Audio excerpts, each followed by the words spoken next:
What up, what up, what up? You are live and direct on Petty Sports, the podcast brought to you by Kingz Broadcasting Studios. It's your boy, the host, Famous Fees. They call me Facts. I'm here with my man, Adam. Holla at him. You already know what time it is, ladies and gentlemen. Petty Sports, Wednesday night, 8 p.m. Eastern time. It's the only place to be. You know, we got a lot of Super Bowl talk coming, got so much on the slate. But first and foremost, be sure to follow us everywhere. It's not about where Petty Sports is. It's about where you listen. And be sure to call the show. 678-871-9602. So many segments tonight that need your input. But Fees, tell us about those segments tonight, brother. You already know what time it is. Hey, man, the segment's about to be on and popping tonight. We got a little Black History segment. We're going to talk about some black quarterbacks tonight. We're going to jump off for the Super Bowl. You know we got to talk about it. The Super Bowl is on Sunday. Oh, yeah. We're going to talk about the halftime show. We're going to make our picks. We give you a little Super Bowl trivia. We're going to talk about the NBA All-Star Weekend because, you know, NBA is here. We got to talk about that every now and then. It's some coaches that got hired. Maybe they should, maybe they shouldn't have. So we got to talk it up. We got to chop it up about that. And y'all saw that 30 for 30 on the Tuck rule.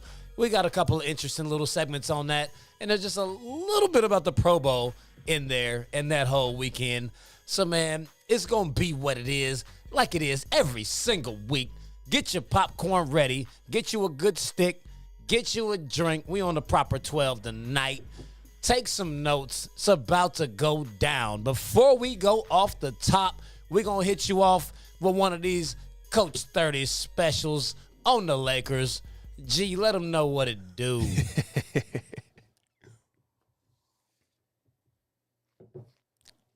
Introducing Coach 30. We'll pull us up here. There we go. All right, it's coming. It's coming. Hey, if you got a jersey number that's below 1, right, you might not make it past the trade deadline. All right, I could be talking to a number of people, right? All right, we got Peters driving to the cup, right? All right, I'm driving. I got 3 defenders all looking at me. That should probably let me know I got 2 open teammates I can kick it out to. All right, but I'm not worried about all that. I'm trying to get this point average up, right? And I get denied, just like my father's credit, right? All right, Peters gets the rebound, right? Once again, I got open teammates, right? But I just got off the bench. I got to shoot as soon as I get in, like a Minneapolis PD, right? Then I throw one up for 10-17. Shout out to the Brick Squad. All right, then right here, you ain't even trying to hide it no more, right? You just selling us out, plain as day.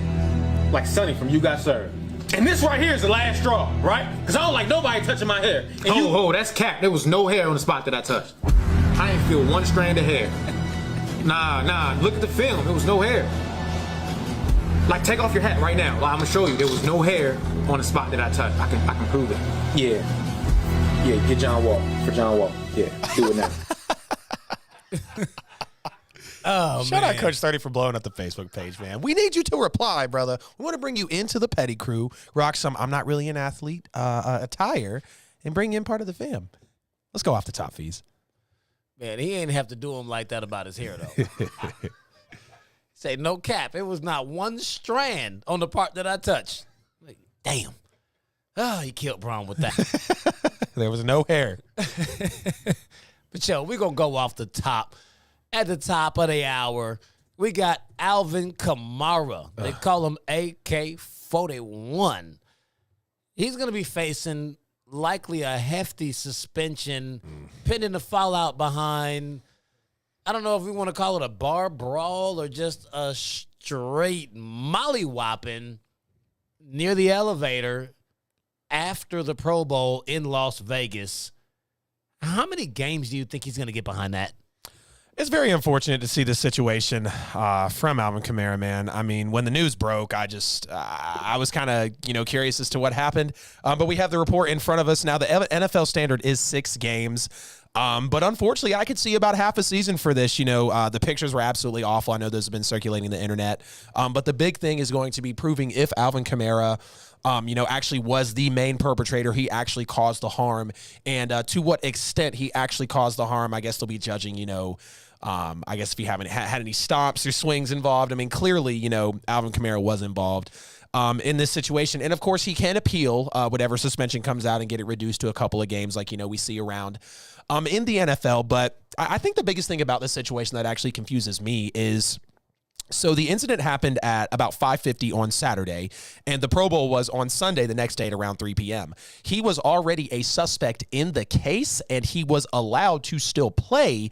And I want to say the NFL actually knew that Alvin Kamara was a suspect in this in this fashion, rather, before the game had happened. But referring to the question of how many games, I could definitely say the NFL standard of 6. I wouldn't be shocked if it was half a season. I mean, this is just another blow for the New Orleans Saints, though. I mean, a team that has no offense. Their coach is now gone. The defense is slowly falling apart. I mean, this is a really, really tough time coming up for the Saints. So definitely expect to be without Alvin Kamara for at least 6 to 8 weeks. I'm very confident in that. I seriously doubt that he's actually going to get that many games. I mean, if you just look at the history of what the NFL has done as far as suspensions and what they were for, the code of conduct violations aren't really steep penalties. Yeah. And usually the bigger penalties are when your charges involve women, whether it be domestic abuse. And in some cases, I mean, not like the first one. If we talk about it, 2006, Big Ben got 6 games reduced to 4 for rape charges. I mean, surely what Alvin Kamara did wasn't as bad as that. 2007, Carolina Panthers' Jeremy Bridges got 2 games for misdemeanor assault. That sounds similar to what Kamara's looking at. Felony battery, unfortunately, in AK's case, though. Yeah, that's ugly. 2011, Cincinnati Bengals Cedric Benson, he got 3 games for misdemeanor assault. Same thing. 2 games, 3 games. 2014, Dallas Cowboys Josh Brent got 10 games for manslaughter. I mean, that's a hellacious charge, and he didn't get a whole season. Yeah. He got 10 for that. So, I mean, we're looking at them. They're going to deem it a violation of the league's code of conduct policy. Right. And I think that's going to be met with a 4-game suspension, and more than likely he's going to appeal. Please expect to be without Alvin Kamara for at least. I can see him getting 2 games after the entire thing falls out when he appeals, because at the end of the day, if whatever your transgressions are do not involve harming a female, they don't really actually penalize you like that. Right. You get a little slap on the wrist. So, I mean, if we just look at what actually happened there, they say the perpetrator, the troll, whatever you want to call the guy who got beat up, folks are feeling sorry for him. He followed Alvin Kamara and his girlfriend. I don't know if that's his girlfriend, his wife. I mean, I assume it's his girl because they didn't say wife. But he followed them, straight up trolling them, calling them ugly female dogs, said that to Alvin Kamara. Then he said it to his girl. Then he said they deserve each other. And at that point, they say Alvin Kamara's bodyguard swung on him, and then all hell broke loose. Which you're looking at it like, why did Alvin even jump in it? Which it doesn't make any sense. The only sense I can make of it is that she more than likely was like, you just going to let him talk about me like that? Yeah. You're not going to defend my honor?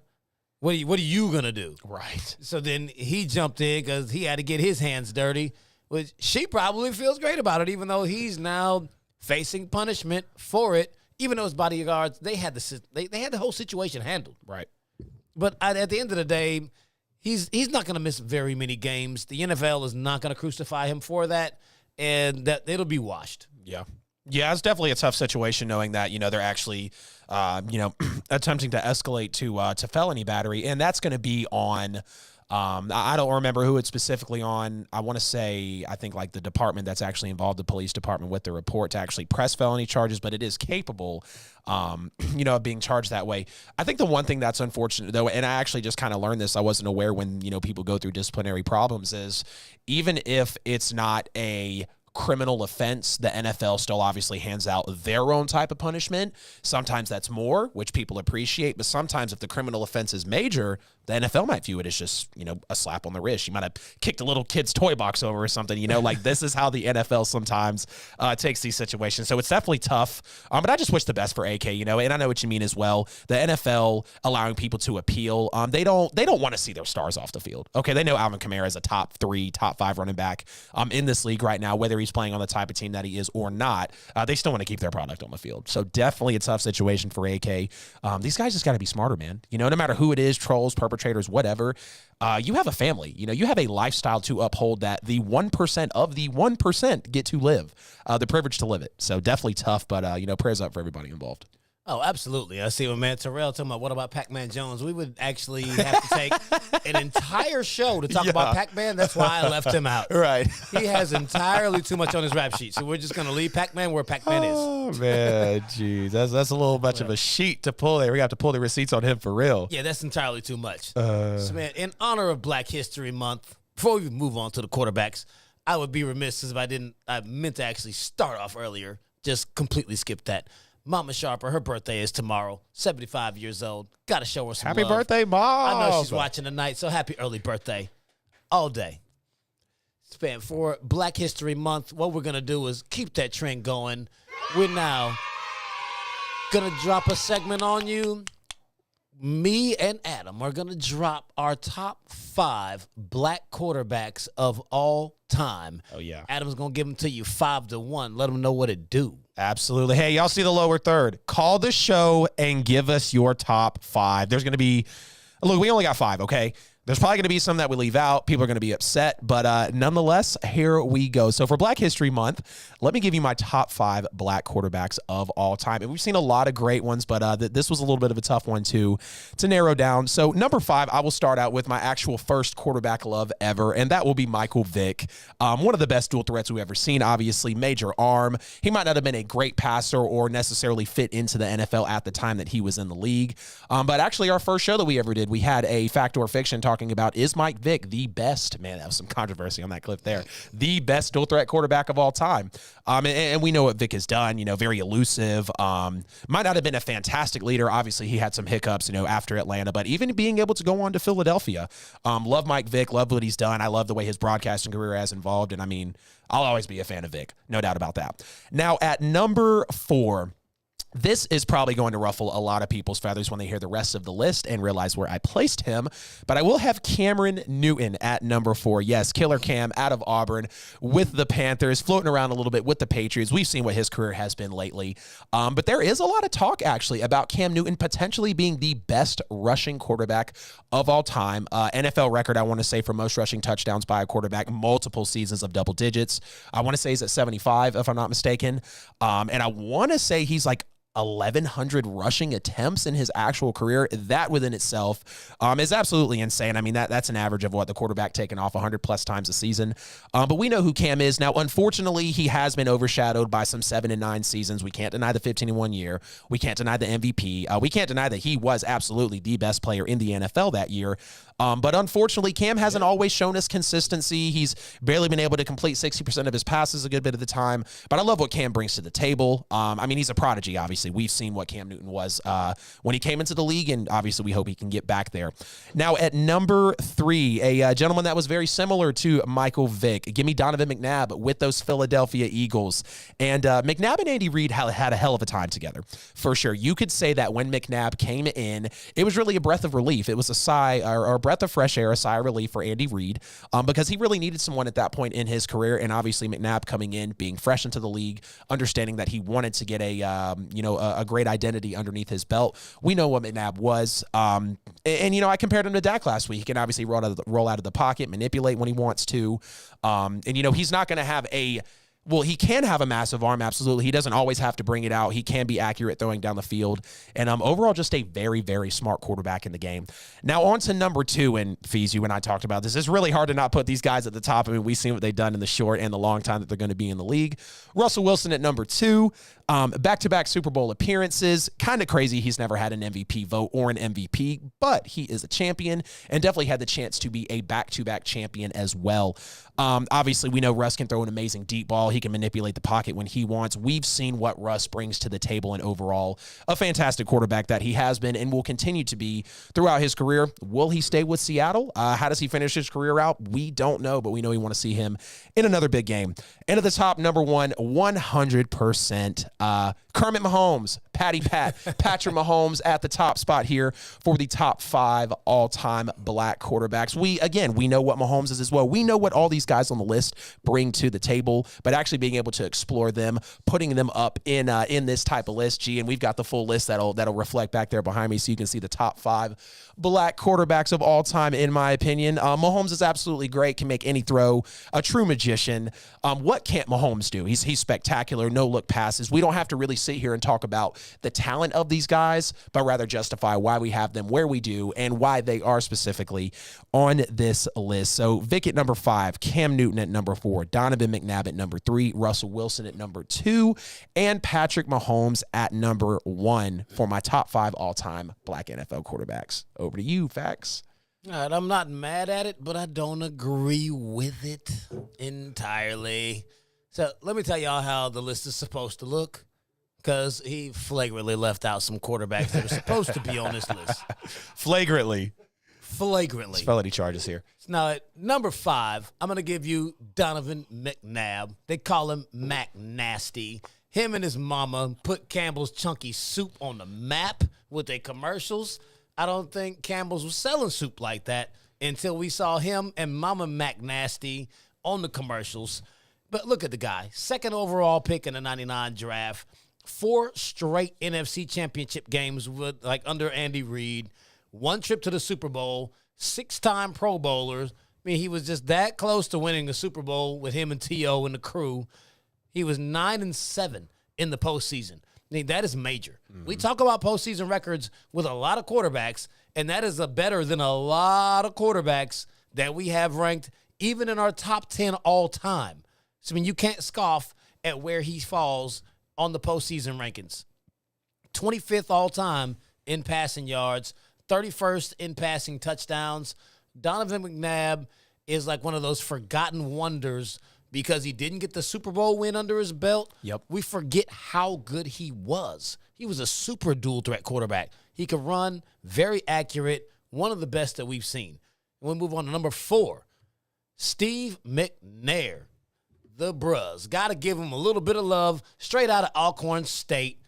HBCU guy, 3rd overall pick in a 95 draft, 2003 NFL MVP. He was 1 foot away from winning a Super Bowl, 3-time Pro Bowler, 50th in all-time career passing yards, 66 in all-time touchdowns. He actually shared that MVP award with Peyton Manning. I mean, how many quarterbacks do you know that had a season so good that they were like, damn, I don't know if I can give it to Peyton or not. We're going to have to split it. So, I mean, Steve McNair's time in Tennessee was amazing. Can't scoff at him at all. At number 3, I'm going to give you Warren Moon. I know a lot of y'all was like, how the hell was Moon not on his list? I don't understand it either. Warren Moon was one of the most pure passers that we ever saw play the game of football, period. Mm-hmm. He's a Hall of Famer, 9-time Pro Bowler, led the league in passing in back-to-back years, has a season where he led the league in touchdowns, 13th all-time in passing yards, and now you got to take into account he was playing in an era where they weren't throwing the ball like that, and he's still 13th. There's a lot of current guys who aren't ahead of him, and that's all they do is throw. Mm-hmm. 16th all-time in touchdowns, and now get this. He's 13th in yards, 16th in touchdowns, but he spent time in the CFL. He was a CFL MVP, got 5 Grey Cup championships. So he won the championship 5 times in the CFL, broke records over there, and then came to the NFL, and he still sits as high as he does in all those categories. At number 2, I'm going to give you Russell Wilson. I can't deny him at all.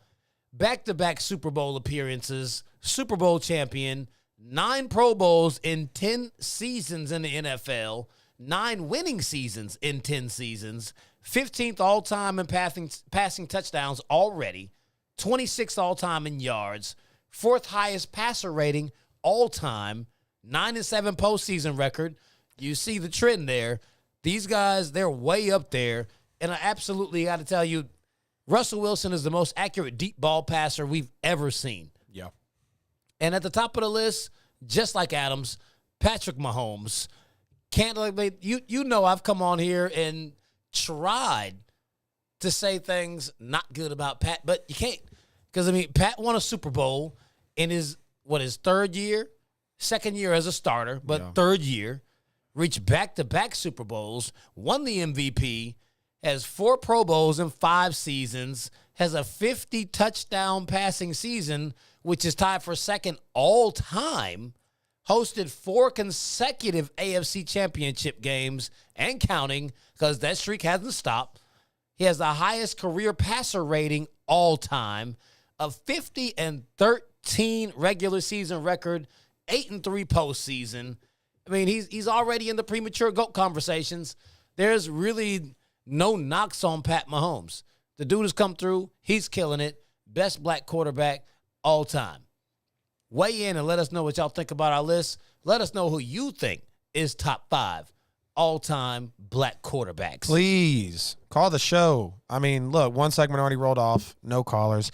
I see someone's list out here. Who was it? I think Tyrell.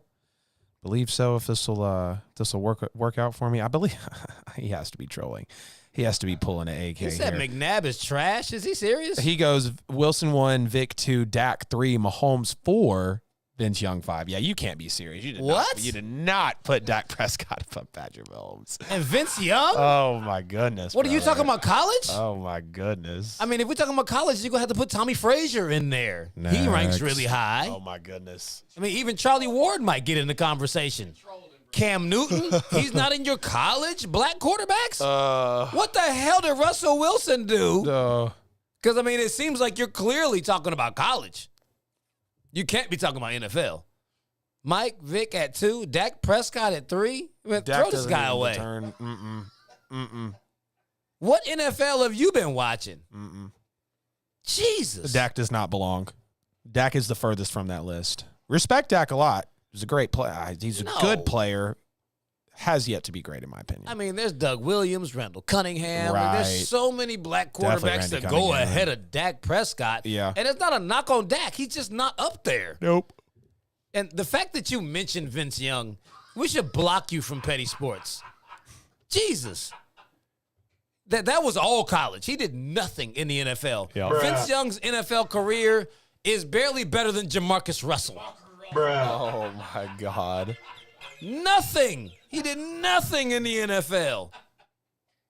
And it's 8:24. You done pissed me off all the way into the Kobe break.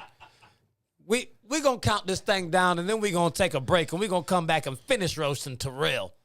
Oh. Count this thing down for us one time. Absolutely. In 3, 2, 1. Kobe. R.I.P. to the Mamba. Yes, sir. All day, every day on Wednesday, every day at 8:24. We honor the late, great Kobe Bean. Mike Beasley, let us know who pays the bills around here. Yes, sir. Yes, sir. Ladies and gentlemen, thank you once again for tuning in like every Wednesday night, 8 p.m. Eastern Daylight Standard Time to Petty Sports with Famous Facts, Fees, and Adam Lewis. All brought to you by Kingz Broadcasting Studios and Pulse 880 Radio. Type in Pulse 880 Radio. 24/7 hits all the way around the clock, 7 days a week, all right? Thank you for tuning in. We see everybody in the chat room. Tyrell Grimes, Christopher, Judd. Seen Jamila in there hollering about Randall Cunningham. You know, Rocky, Ramonica.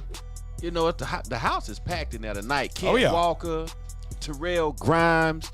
Everybody in the building tonight giving their take. T-Mill. Man, they going off. And everybody I forgot, you know what I'm saying? Blame it on my head and not my heart. Go check us out on the different platforms. iHeart, Google, Spotify, Apple, you know, Twitch, Twitter, YouTube, you know what I'm saying? Fedbook, all of that. Subscribe to the different platforms. Go over, listen, download, and support the team, right? You know what I'm saying? So we really appreciate it. And share. Sharing is caring. Happy Black History Month out there to everybody. Every day. Baby. Yeah. Even though Black History is every day, you know what I'm saying? So shouts out to everybody that's doing it big out there and trying to work their way up, all right? So go to kingsbroadcasting.com, spend some money with your boys. At the bottom of the page is a big donate button. No donation is too large or too small. So we really appreciate that, you know. Subscribe.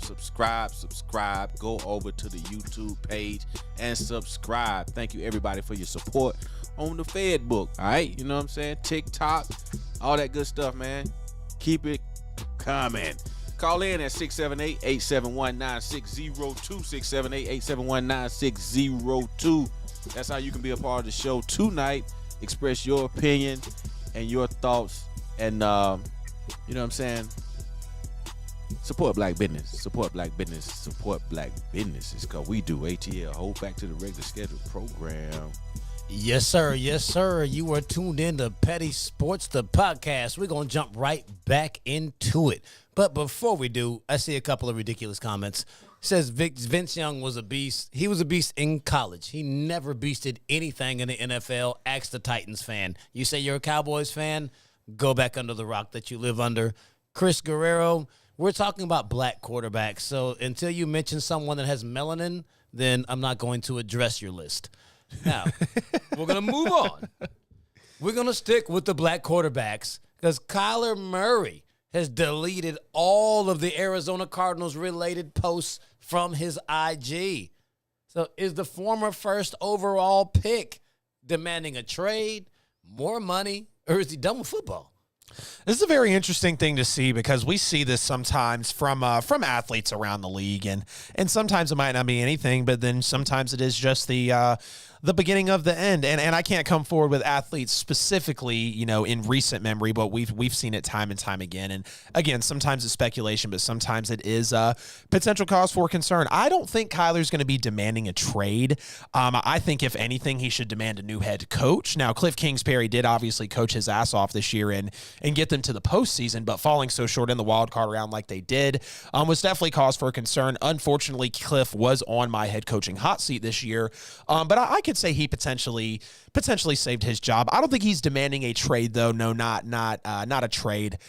Demanding a new head coach, though, I think he could be going in that aspect. More money, I think I'm going to stay away from that as well. I know Kyler's payday is coming up. I think that Kyler Murray will get paid within, you know, the top 5 to 7, contracts or paydays rather for quarterbacks in the league, and maybe potentially all time. I mean, we know what Kyler Murray is. He is a guy that can do everything on the field. Obviously, a dual-threat quarterback. Now, he could stay healthier, but he delivers a great football. He obviously knows how to scramble and manipulate the pocket. A great blend of, you know, Lamar, Russ, Pat Mahomes. We see a lot of those similarities inside of a Kyler Murray.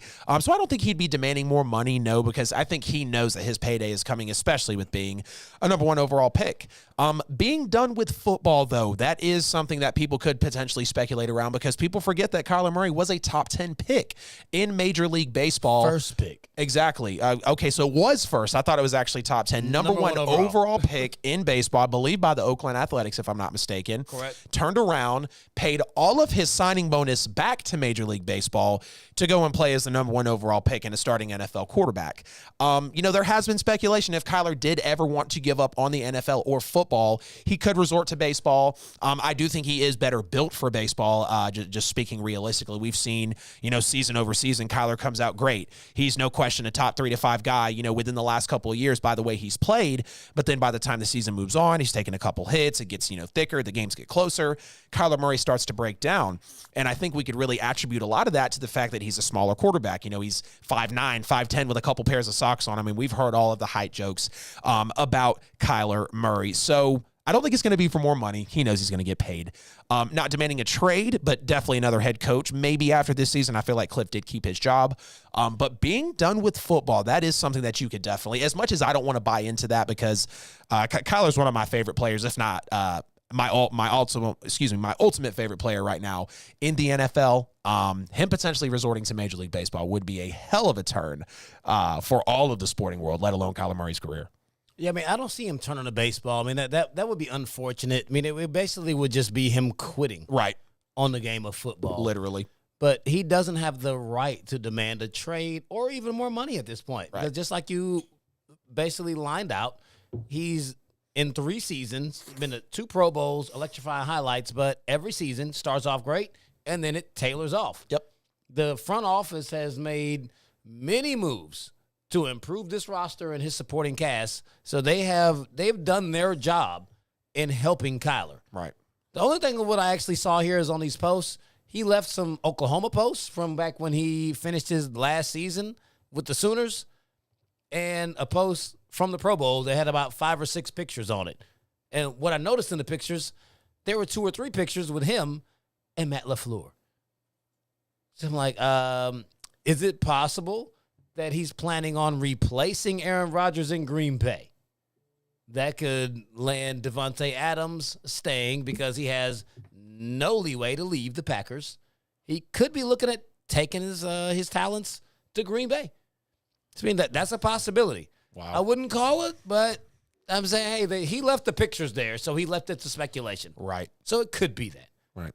But now we're going to move on to Super Bowl 56. I know y'all been waiting on it.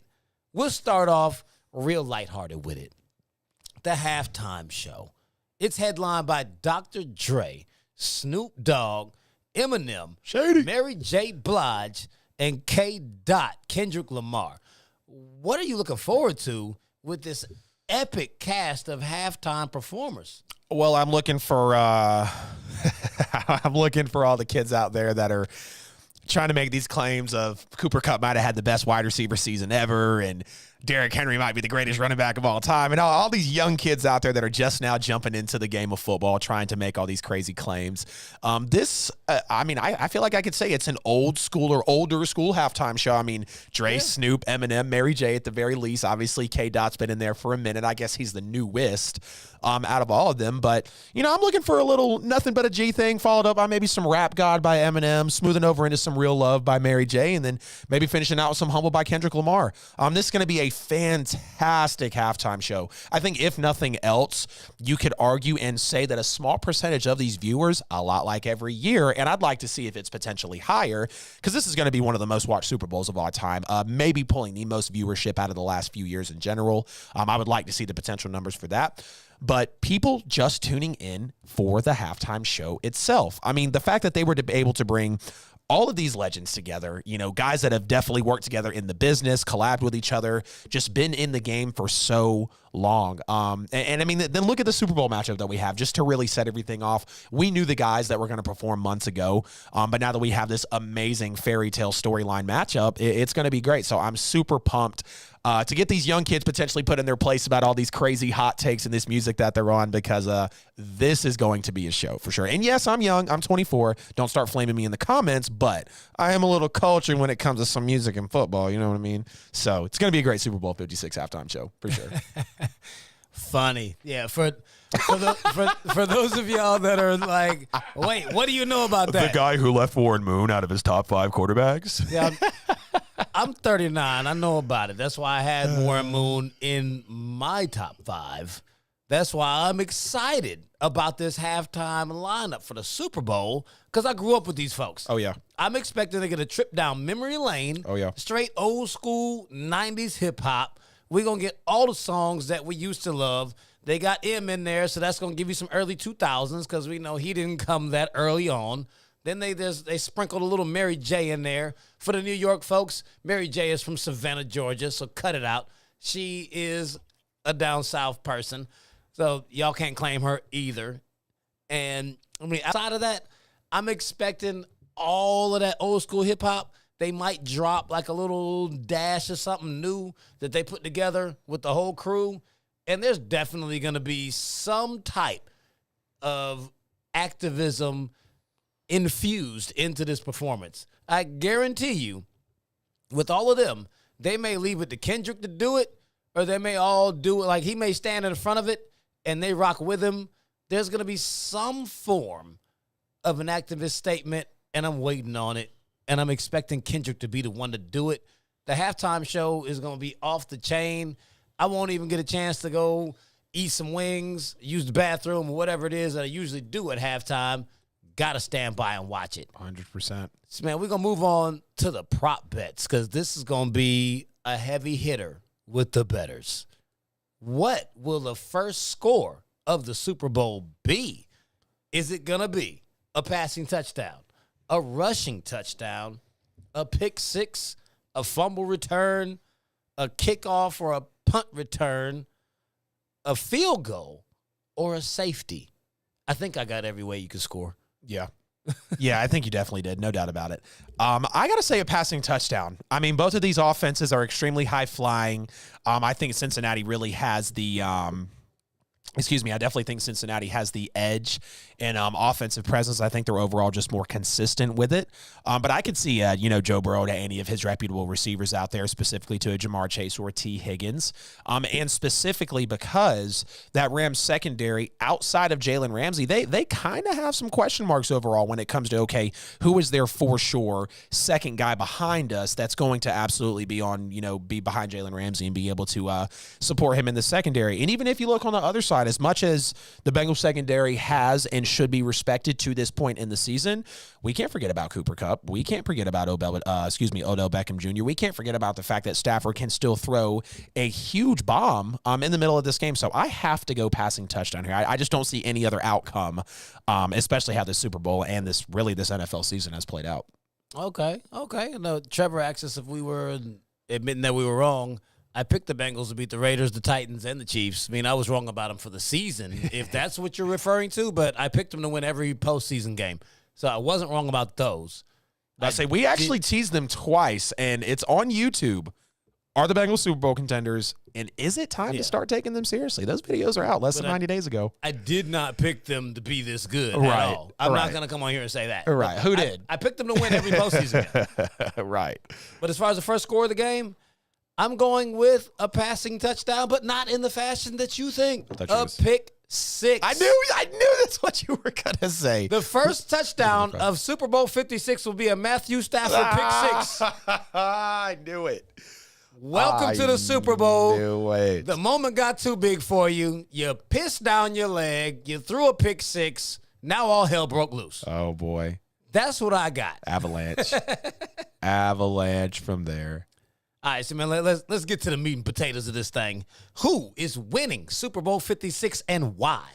I definitely got to stay on the train, man, and say, who they said they're going to beat them Bengals. 100% I'm taking Cincinnati in this game here. I just think Cincinnati overall right now, from what we've seen from them all NFL season and specifically in the postseason up to this point, in the franchise, in their Super Bowl run, they have been a more consistent overall team throughout the year. And I totally understand that the offensive line is obviously in shambles for Cincinnati. And Joe Burrow is probably going to see, 4 to 6, at least 4, but at least 5 to 6 rushers per play, because Joe is, okay, he's pretty decent about potentially 4 to 5 in his face. But when it comes down to potentially 5 or 6, that's when it could get sticky. But Joe Burrow all year has absolutely stepped up in big moments. He hasn't really shrunk in any game majorly. The only blemish I guess people would try to throw out there is he didn't win the Tennessee game. It was his defense. Ryan Tannehill threw it away. But guess what? Joe Burrow was still the quarterback. He still engineered enough offensive plays, whether it was field goals or not,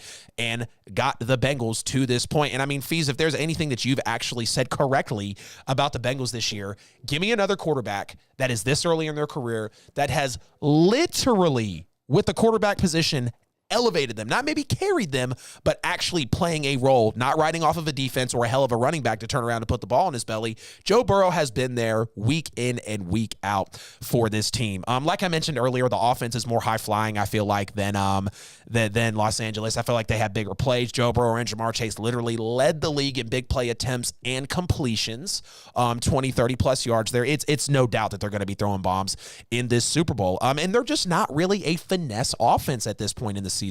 Lastly, to talk about the defense, I can say that the defenses are actually a little comparable. So you got Trey Hendrickson and DJ Reader, compare them to Aaron Donald and a little bit of Leonard Floyd. Not exact similarities, but if you're talking about actual presence that they've had throughout the season, no, you're not going to have to pull double teams on Hendrickson and Reader, but you still have to respect them up the middle. No doubt the middle of that Rams line can get a little old at times. We've seen it. Eli Apple, Chidobe Awuzie, Jesse Bates, comparing them to Jalen Ramsey and that potential Rams secondary that could have their hands full with the multiple pass catches we've seen. I feel confident in comparing these two units at the moment. And the Bengals defense, again, week in, snap in, drive in, and drive out. They continue to prove that they can bend but not break, be on the biggest moments of the season, and come through for the team. Nobody expected them to beat the Titans. Nobody expected them to come back from 20 plus down on Patrick Mahomes or 18 down, excuse me.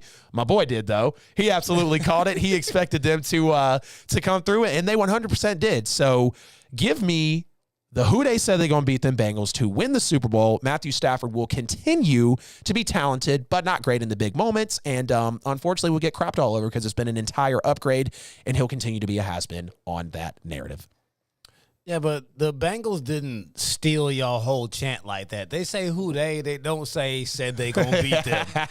You just infuse it with the Saints. Come on, bro. I gotta have some sort of happiness over here. That's not what they say. You know how much I'm hating that I bought that AK jersey? Like, I'm like, do I buy Kamara? Do I buy Michael Thomas? Well, Thomas is kind of a diva. Let me go buy Kamara, barring that he doesn't beat the hell out of somebody. We'll see. So, anyways, over to you, Fuse. Who you got winning the big game? But I mean, looking at the two sides of this game, the LA Rams have the better defense. It's really not close. I'm not sure what you're comparing.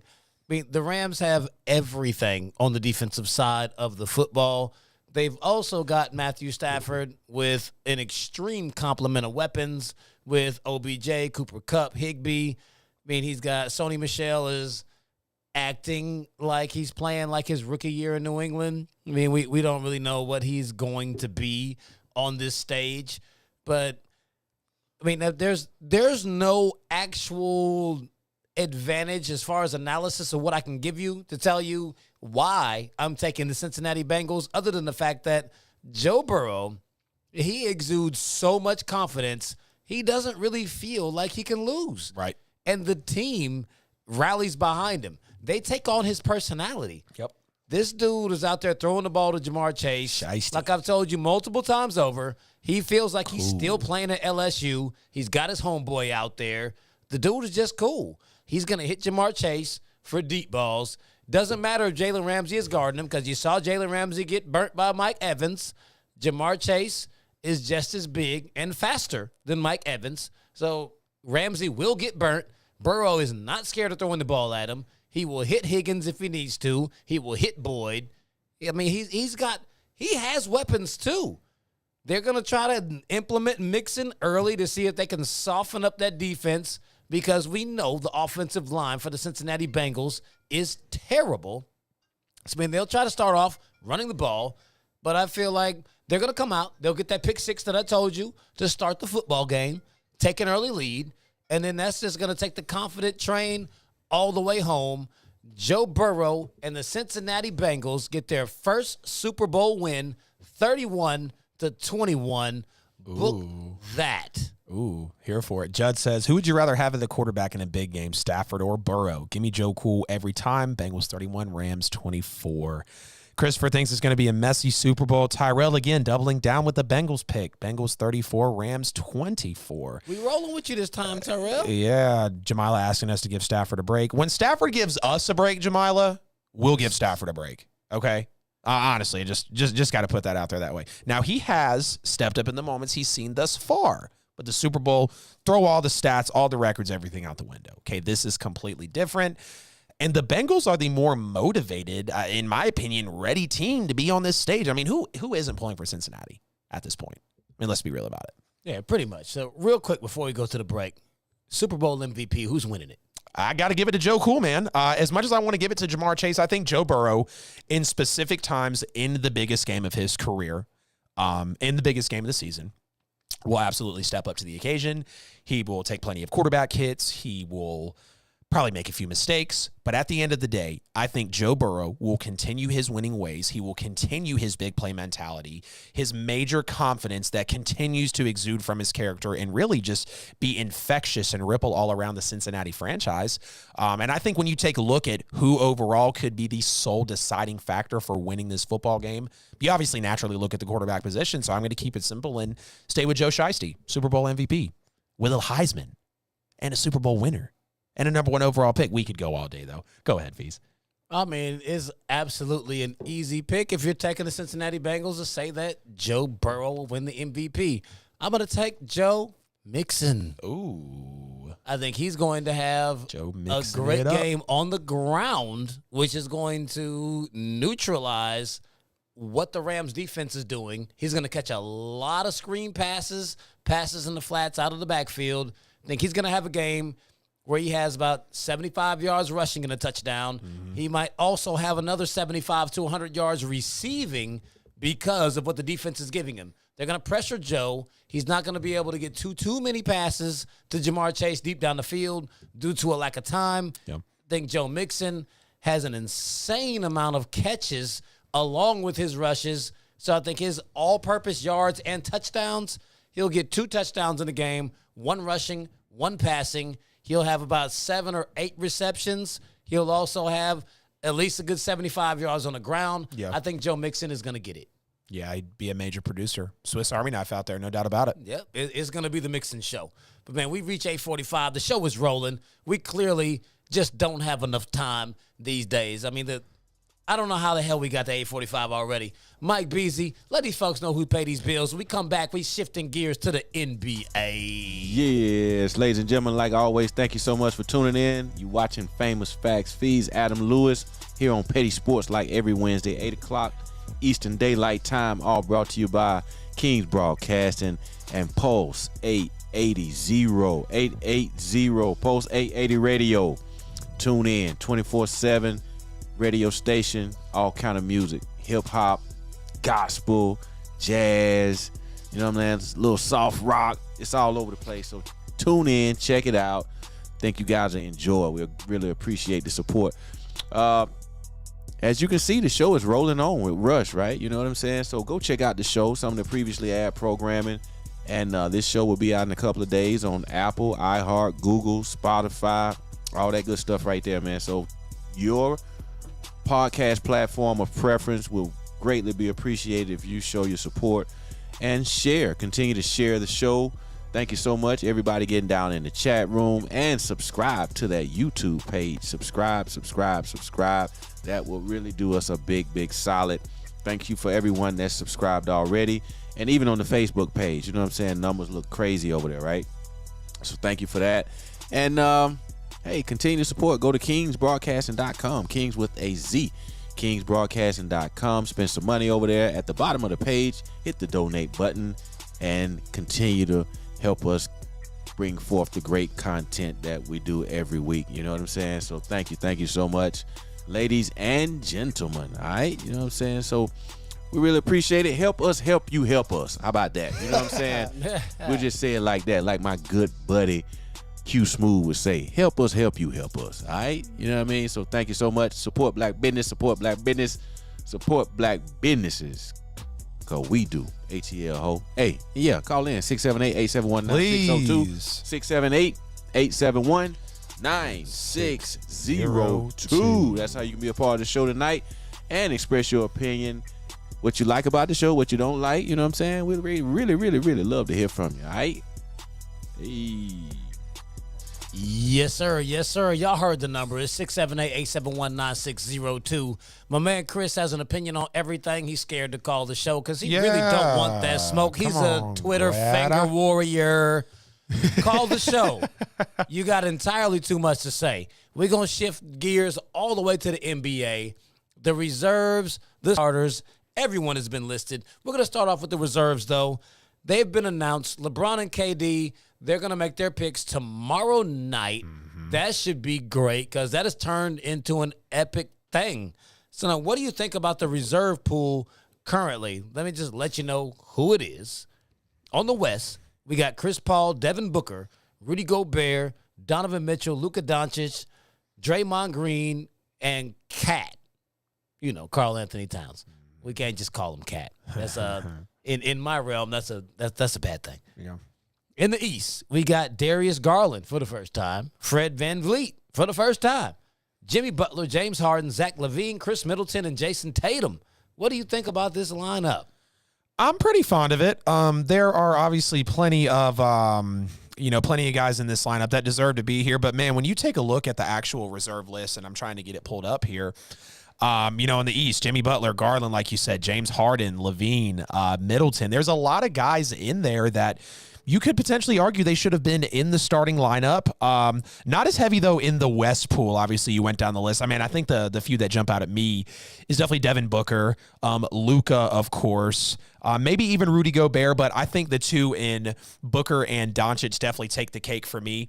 But, I mean, it's an overall very, very hefty all-star reserve pool. And if there is one thing I can always say about the NBA is you are never, ever short on talent, especially let alone when you get into the All-Star weekend for sure. So I'm definitely fond of the pools, and it's going to be interesting to see, how the teams play out, rather who is actually going to be picked to bring themselves in and actually perform in this All-Star game. Just let it be competitive, though. Obviously we'll have 160 to potentially 180-point shootouts in the All-Star game. But the pool is very strong, for sure. I'm excited to see, what Darius Garland might be doing. I know there were some people that said maybe he should have been in over Trey for starting. I don't necessarily think so. Now, Darius Garland has been a surprise along with those Cavs. Butler's obviously done his thing. It's just absolutely loaded from top to bottom, from the starters to the reserves. So I'm happy about it. I can't complain. I think I would have put Booker or Doncic in the starting role for the West, but hey, those guys are still loaded as well. So we'll see what happens, man. Yeah, I mean, that's the only thing that sticks out to me is the fact that Chris Paul, Devin Booker, and Donovan Mitchell are in the reserve pool and not starters over one guy that's in there who I'm absolutely going to mention shortly. So now, who is the biggest snub from the All-Star weekend? I absolutely have to say that as of right now, digging through all the people that really didn't make it, I'm taking a look at Drew Holiday for sure. So, looking at a 31-year-old guard in the NBA, he's obviously getting up there in some of his years, but just speaking a little bit before this season, seeing what he actually did as that major defensive, effective two-way player in that championship run for Milwaukee, you definitely have to keep that in mind. And he really hasn't ventured too much off from that now. A big part of Milwaukee's success this year is the fact that Drew Holiday is able to be that two-way guy. He is able to be long on the court and actually run from end to end and be that lockdown defender next to a Giannis, next to a potential Chris Middleton, when they need him to be. Now, when you also take a look at the fact that he is averaging 18 a game, 18 points a game, 6.5 rebounds per game as well, and it just is a little surprising. I understand that, there are a lot of guys in the East that we mentioned that, definitely could deserve to be starters, but they've had a hell of an NBA season. And I guess when you take a look at, it's not Milwaukee to me without Drew Holiday. I mean, literally in Drew Holiday's first year, because they had all the speculation, all the talks, all the reports, Milwaukee has no reason to not at least be an ECF team this year. And they obviously went on and won the chip. Giannis didn't slow down. Giannis really still hasn't slowed down. So I definitely have to say Drew Holiday, that was a pretty big shocker to see him snubbed from All-Star Weekend. But hey, All-Star Weekend doesn't mean that necessarily you're bad if you don't make it. It's just a big voting contest, of course. So Drew Holiday, I definitely hope to see you out there next year, bro. Yeah, man, my biggest snub is LaMelo Ball. Mm-hmm. The dude is averaging 20 points, it's hard not 7 rebounds, 8 assists, a steal and a half. I mean, and he's money. It's like in these games, there's an element of, did you have the numbers? How well are you playing? Right. And are you box office? I mean, he's fanfare box office. I mean, everyone wants to see LaMelo. I mean, just miss me with all the Lamar nonsense. LeVar Ball. LaMelo is a baller. He's killing it out there in Charlotte. Everyone wants to see this guy. He's clearly put up the numbers. He's improved every season. I think he is an all-star caliber player. I would have liked to have seen LaMelo on this roster, especially when you've got two other first-timers in Darius Garland and Fred VanVleet. I mean, I'm not taking anything away from the seasons that they've had, but even Chris Middleton hasn't had a season well enough for him to be on over his own teammate. LaMelo should absolutely be on the Eastern Conference reserve roster. Yeah, can't disagree there. I wanted to lean him, and then, it's just, that's major. Definitely a major offensive presence that didn't make the cut. That's definitely surprising because we know the NBA, year after year, offensive. Can you get to the cup? Can you shoot the three? Can you convert points? And, I mean, LaMelo's out there doing that. 27-8. That's major at a young career. Yeah. Absolutely major. Craziness. I mean, who was your biggest surprise? I think the surprise is damn near crazier than the snub. How in the hell did Draymond Green make it in? I mean, let's just be real. Draymond has been hurt for a while, averaging 8 points a game, injured, like I mentioned, 7 rebounds, 7 assists per game. I love Draymond. Okay, don't get me wrong. I love watching him. I love his character. I love how raw he can be at the post-game presser, how he can really be a captain and a leader. Definitely wasn't, and I'm still not a fan of maybe the best defensive player of all time, like some people and himself tried to claim, but great season, 70+ wins. What can you say, right? You're going to go on and just blow the 3-1 lead. No major deal. But Draymond is truly, I mean, like a lot of people want to say Klay is the glue. Draymond Green, I mean, he has been a guy that has been through a couple of Klay Thompson injuries and has been through a rough Steph Curry year and has been through a year potentially without both of them by his side and has been in some of those lower years for Golden State. But him making it, I mean, yeah, there were plenty of, not plenty, but there were a few guys, digging through the research that you could have looked at and said, yeah, I probably easily would have given him the nod over Draymond Green, but it is what it ain't. Maybe a little bit of a GSW bias, but again, he's not what he used to be. 7 rebounds, 7 assists. Oh, let me be accurate here. 8 points per game, 7 rebounds, 7 assists. So, I mean, he's trying to contribute and rather is contributing in every factor. But when's the last time Draymond played a game? That's just a little wild to me. So biggest surprise, definitely Draymond Green from Golden State. No, the biggest surprise is also a Golden State guy, but Andrew Wiggins, a starter? Yeah. What? Yeah. What is this? Yeah. Andrew Wiggins is starting 18-4-2? Starting? Wait, did you just hear me give you LaMelo Ball's stats? And Andrew Wiggins is a starter? Right. He shouldn't even be an all-star, let alone a starter. Right. He's starting over Chris Paul, Devin Booker, and Donovan Mitchell? I mean, I know Luka doesn't play the same position, so he can't get the nod over him. Right. Because he's a front court guy. But come on, man. Andrew Wiggins? What is this? Yep. Like, this is like someone just projected what they thought that he should have been. He had enough write-ins, fees. Back when he came in the league back in 2014, we thought he was like the second coming of Kobe. Yeah. No. Wasn't he a number 1 pick? Yeah, he was that guy. Yeah. Yeah, very, very good. Everybody was like, man, I can't wait to see what Andrew Wiggins does in the league. Yep. Nothing. He's an awesome role player for the Warriors. Who was the guy for Cleveland that Stephen A. Smith constantly called out and said he was a major bust? Number 1 overall pick. Bennett. Yeah. Was that Andrew Bennett? Is that right? No? I don't know what the hell his first name was. Yeah. It's Bennett, though. Yeah. So, yeah. That's how much of an afterthought he is that I can't even think of his first name, but I know it was Bennett. Oh, It was that guy. Ridiculous. But him starting in the All-Star game makes a mockery of the All-Star game. Yeah. Y'all are in here talking about how you didn't enjoy the Pro Bowl and how ridiculous that is. It's ridiculous that Andrew Wiggins Anthony Bennett is starting. Okay, see, I told you it was Bennett. I just couldn't think of his first name. Yep. Damn, they had number 1 pick in 2013 and 14. They had Joe Harris. Get out of here, bro. Yeah. God. Oh, Colin Sexton. I remember that pick too. And naturally, he says we're Golden State Warriors haters. All he's saying is Andrew Wiggins should not be starting, and it's surprising that Draymond Green made the All-Star game. How you equate that to Golden State hate? I mean, you're a Cowboys fan, so, yeah, next topic. Christopher, didn't you say you're putting your kids to sleep? Didn't you say that a few comments ago? Now you calling us haters? Come on, bro. I mean, you can still watch the show. You know what I mean? Like, we really love for you to call in. You're all up in the chat like Wesley and Jamila lately, which we appreciate. Thank you so much, sir. But yeah, you're funny, brother. We like hearing from you.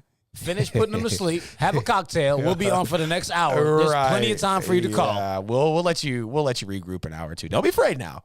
It's okay. We're not gonna bite your head off. Let me reiterate it for you one time. It's 678-871-9602. And with that, we have reached the top of the hour. Already. It's 9 o'clock. The time is running away from us. Mike Beasley is one more time going to let us know who pays the bills around this thing. And when we come back, we got more heat for you. Keep it locked. Yes, ladies and gentlemen, thank you so much, like always, for tuning in, checking us out, hanging out every Wednesday, 8 o'clock, Petty Sports, brought to you by Pulse 880 Radio, all right? Check it out sometime when you get some free time, you know what I mean? Pulse 880 Radio. It's a good radio station, 24/7, dropping hits all the time, right? So check them out. All right. Thank you for tuning in tonight, watching these guys, Famous Facts, Fees, and Adam Lewis, going in on the Super Bowl picks, some of the hottest topics concerning the All-Star game, Alvin Kamara. Hey, man, the top 5 hottest African-American quarterbacks in their opinion. So, hey, they're covering a lot of ground here tonight, man. So, you know how they do. Thank you for tuning in. Thank you for everybody that's been in the chat room going crazy. You know what I'm saying? That's what we love, that great high energy. Continue to share, subscribe, like on the different platforms, especially over on YouTube. YouTube. You can check out a lot of the previously aired shows over there that have been broken down into maybe like 5-10 minute clips. You know what I'm saying? Some of the smaller clips that you may be able to, you know what I'm saying, check out concerning some of the quarterbacks, some of the teams, MVPs, a lot of stuff, man. We got a lot of content over there on Petty Sports page on YouTube, all right? So support. Thank you for everybody that has, and if you haven't, make your way over there and, hey, just click subscribe, hit the notification bell. If you're on the Book of Fed, same thing. Hit the like button. So anytime the shows go hot, you will be notified and will not miss a beat, all right? You know what I'm saying? We on YouTube, Facebook, Twitter, Twitch, all that, man. You know what I'm saying? You can go to your podcast platform of preference, Spotify, Google, iHeart, Apple. Just type it in, Petty Sports with a Z, and you can just hear a lot of the shows right there, man. So thank you, ladies and gentlemen. You could have been anywhere else in the world, but you're right here with the guys at the table making it do what it do. Feel free to call in at 678-871-9602. 678-871-9602. That's how you can be a part of the show tonight. Join the conversation. Express your opinion. Hey, where you at, Chris? Is that who y'all talking about, Chris? Chris Guerra. They calling you out, big guy. Guerra. Call in, get it off your chest, big guy. You know what I'm saying? Jamila, somebody, you know what I mean? Where's Wesley tonight, ladies and gentlemen? Where has Wes been? I mean, damn, Titans get eliminated. He just falls off the face of the earth. Like, bro, my team didn't even make it. I'm like, right, 2-hour show every week. I don't want to listen. What's up? He don't want to listen to the show. You guys go in on Tennessee if his team not in it, right? Save yourself the trouble. Ryan Fraudahill. All right, man, go to KingsBroadcasting.com. Spend some money with your boys. Right there at the bottom of the home page is a donate button. Please feel free to give a donation to help us keep bringing forth the great content that you see here every week. You know what I'm saying? And no donation is too large or small. So thank you so much. Shout out to everybody making Black History today. You know what I'm saying? So far this month, Black History is every day. So thank you. Continue to support black business, support black businesses, cause we do ATL Ho, and I'm out. Yes, sir. We appreciate you, Mike Bell, telling everybody who pays the bills here on Petty Sports. Ladies and gentlemen, it is at the top of the second hour for the hottest sports podcast, not only in Atlanta, but in the world. You could be anywhere else right now, like Bell always says, but you're right here with the crew as we chop it up at the table. Guys, we've had no callers yet. So, again, we'll say it, 678-871-9602, 678-871-9602. Call the show. We've already had a couple of loaded segments where we could have used your input, and we've got even more coming up as well. It's not about where Petty Sports it's at, but it's about where you listen to your shows. All right, Fees. So it kind of looks like there might be a breakthrough right now in the minority/black head coaching hires in the NFL. We've now seen 2 teams hire black head coaches for their upcoming season. Well, sort of. We'll get into the second one momentarily. I was kind of appalled to even put a quote. Well, let me not say that. We'll move on from there. So the Houston Texans have hired Lovie Smith, former Chicago Bear legend there, as their new head coach, and have now hired back-to-back black head coaches from David Culley to now Lovie Smith. And San Francisco's run game coordinator, Mike McDaniel, who apparently has black relatives, I guess that's not for us to judge, was hired by the Miami Dolphins after the insane firing of Brian Flores. So between Lovie Smith and the imposter Mike McDaniel, which of these coaches' Fees is in a better situation for success right now?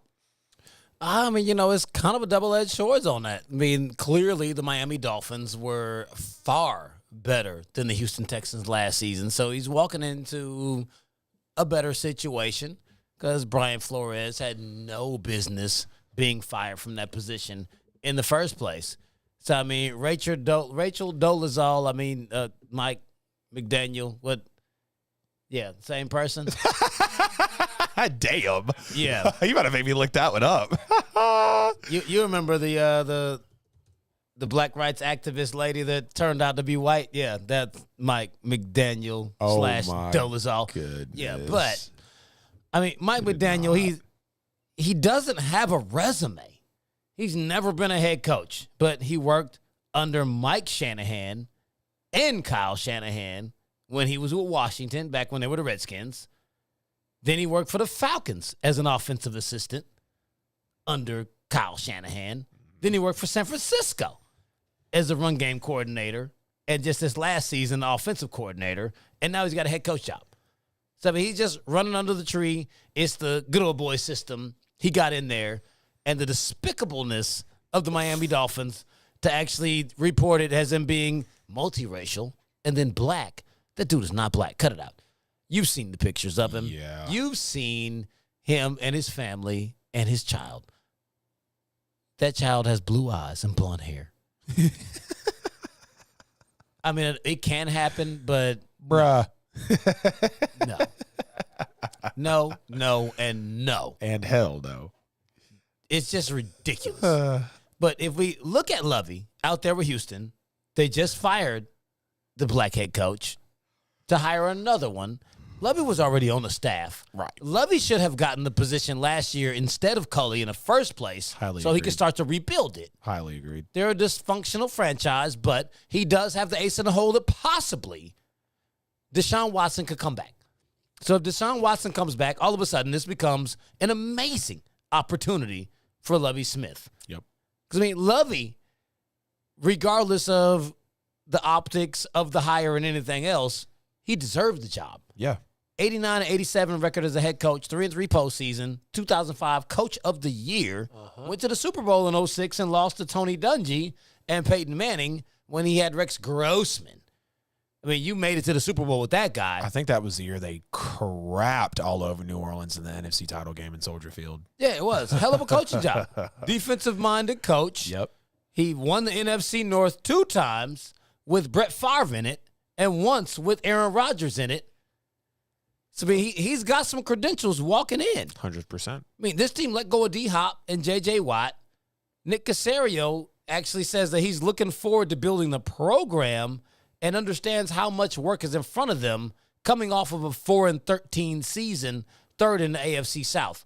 So, I mean, sitting with Davis Mills and Tyrod Taylor, they aren't the most terrible quarterback tandem in the NFL. Right. He has a little bit more rope to work with based off of what the GM has said, so he has time.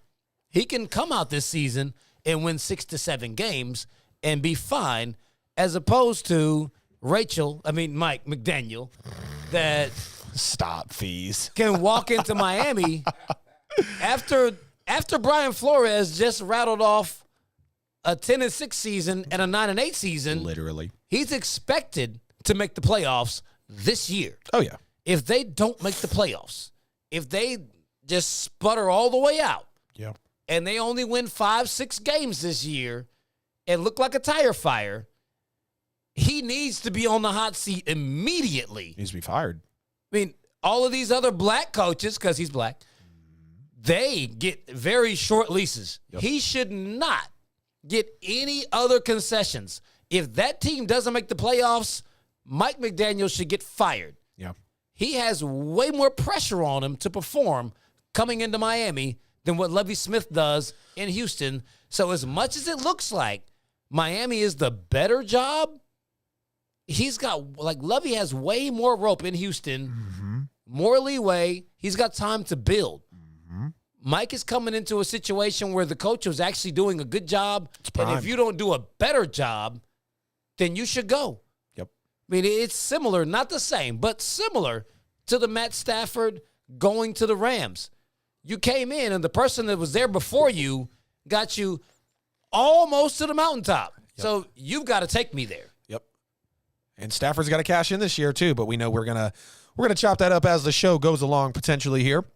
So the question of which of these coaches is in a better position for success, I feel like I got to lean Lovie Smith. So I understand Mike McDaniel is walking into, obviously better talent, better recent culture, just better overall team over the last few seasons compared to the Miami Dolphins. And crazy enough, if you would have asked just a few seasons ago, let's not forget that Deshaun Watson was, a meltdown away from going to the AFC Championship over, the Chiefs and Patrick Mahomes. But with Mike McDaniel, run game coordinator, geez.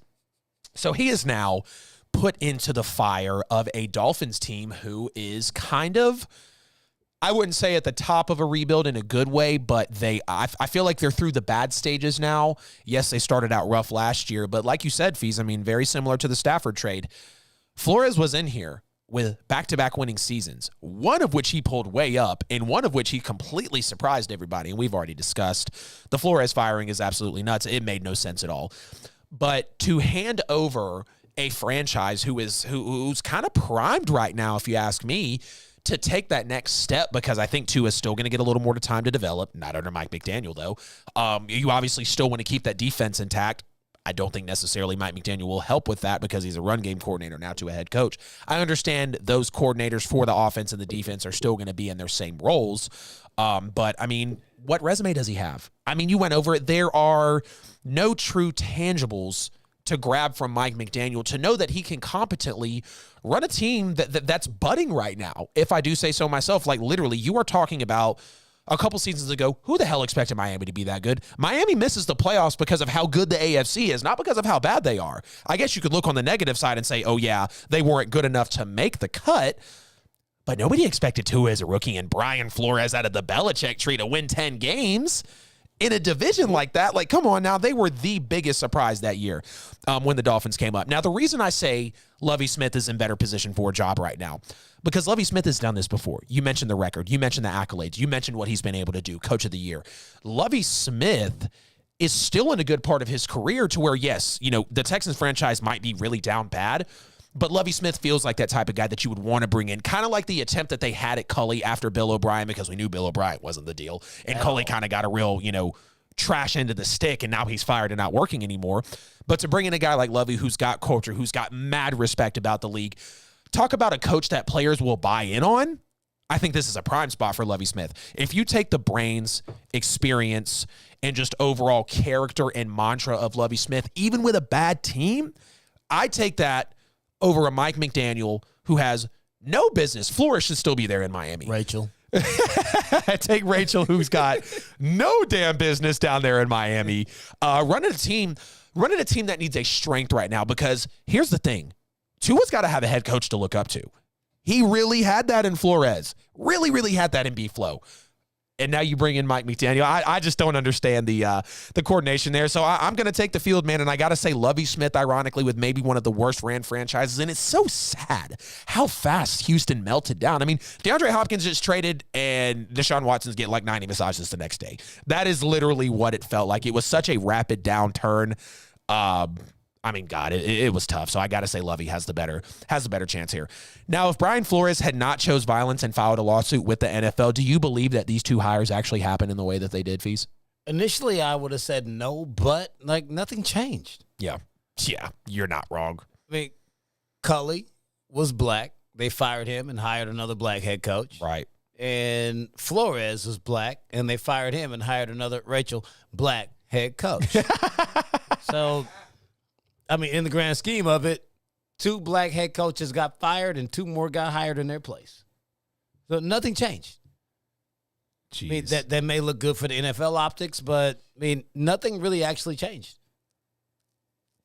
Yeah, I know what you mean. There's not really a major change there. Now, I will say, if Flores hadn't filed the lawsuit, damn, you really kind of put it in perspective there, Fees, because it's not like there is much of a change at all. I don't know. Definitely kind of a difficult question / situation there, because if Flores doesn't file the lawsuit, does that necessarily mean, Culley was fired beforehand, but does that necessarily mean that Lovie Smith will be brought in? That, I guess I could kind of only allude to that part of the question, because, there were a lot of people in the running, rather. Well, not a lot of people, but other people, rather, in the running for that Texans job. And I don't think anybody really saw Lovie Smith actually coming up and capturing that moment. I'm glad he did. I really hope it's a chance to kind of add on to the coaching legacy that he already has. But then you got to ask yourself, with the lawsuit now being filed, because Flores is out of Miami, which way would they have turned in as well? I don't know, man. You got my gears turning for sure, because now that you really think about it, nothing really changed. Yes, obviously Flores was already out and he chose to file the lawsuit and to make a bigger change, which I think needs to ripple down to, owners, GMs, things of that nature. But yeah, I don't know. I think Lovie Smith actually being promoted from within kind of was a friendly nudge to Houston, seeing as Bill O'Brien moving off of him, going to Culley, who kind of just brought in some character, but I feel like Lovie is a more seasoned, more, I don't want to say more well-respected, not to, crap on Culley's tenure, but it kind of just feels like again, not really changed, just another veteran presence, just it's Lovie Smith, not David Culley. So definitely an interesting one there. Yeah. But now we will move on to a moment in NFL history that was recently rehashed by two amazing legends. Absolutely love these two guys. So ESPN did air its latest edition of the ever so famous 30 for 30 series, and it featured none other than Tom Brady and the former Michigan Wolverine teammate in Charles Woodson to discuss the infamous Tuck rule. They were chopping it up on the couch like guys, just being bros. Kind of reenacting it, play wrestling and whatnot. It was kind of funny, a little cringy at some points maybe, but hey, two legends. Love Woodson, love Brady, obviously. I got to ask for you, did Raider Nation finally get vindication, even though they'll probably continue to complain forever, after hearing Tom talk about the play really yet again? I think they did, because, Tom has never come out and actually spoke on the Tuck rule. Mm-hmm. It's Charles Woodson that talks about this every single year on the anniversary of it. Yeah. This is the first time they've gotten Tom on the couch. Yep. Tom came in. Tom tried his best to defend it. And at the end of the segment, you got Tom. It looked like he slipped a little bit. Didn't mean to say what he said, but he admitted that it was a fumble. He was like, yeah, I fumbled. What? That's when he wrestled him on the couch, when he was like, yeah, it was a fumble. But for all intents and purposes, no one, even no New England fan, I know y'all are like, oh yeah, you guys are just like, none of us said that it's not a fumble. Right. All we said is, you heard them read the rule to the letter of the rule. They said the ball has to be once he starts the motion and he begins to bring the ball back to his body, it's what is it? An attempt to bring the ball back in until the ball touches his body. Yeah. The ball didn't make it all the way back to his body. So by rule of the Tuck rule, it was an incomplete pass. By anyone's rational football watching mind, it was a fumble. But it was a stupid rule that they implemented in 1999. They got rid of it in 2013, but it was a rule. So by rule, the refs made the right call. By rule, it was a stupid rule. That's all I can give you on that. It shouldn't have been a rule. But the fact that it was, they called it correctly. And for folks that act like they made it up that day, it was called, just like what you saw in the documentary, in week 2, Patriots versus Jets.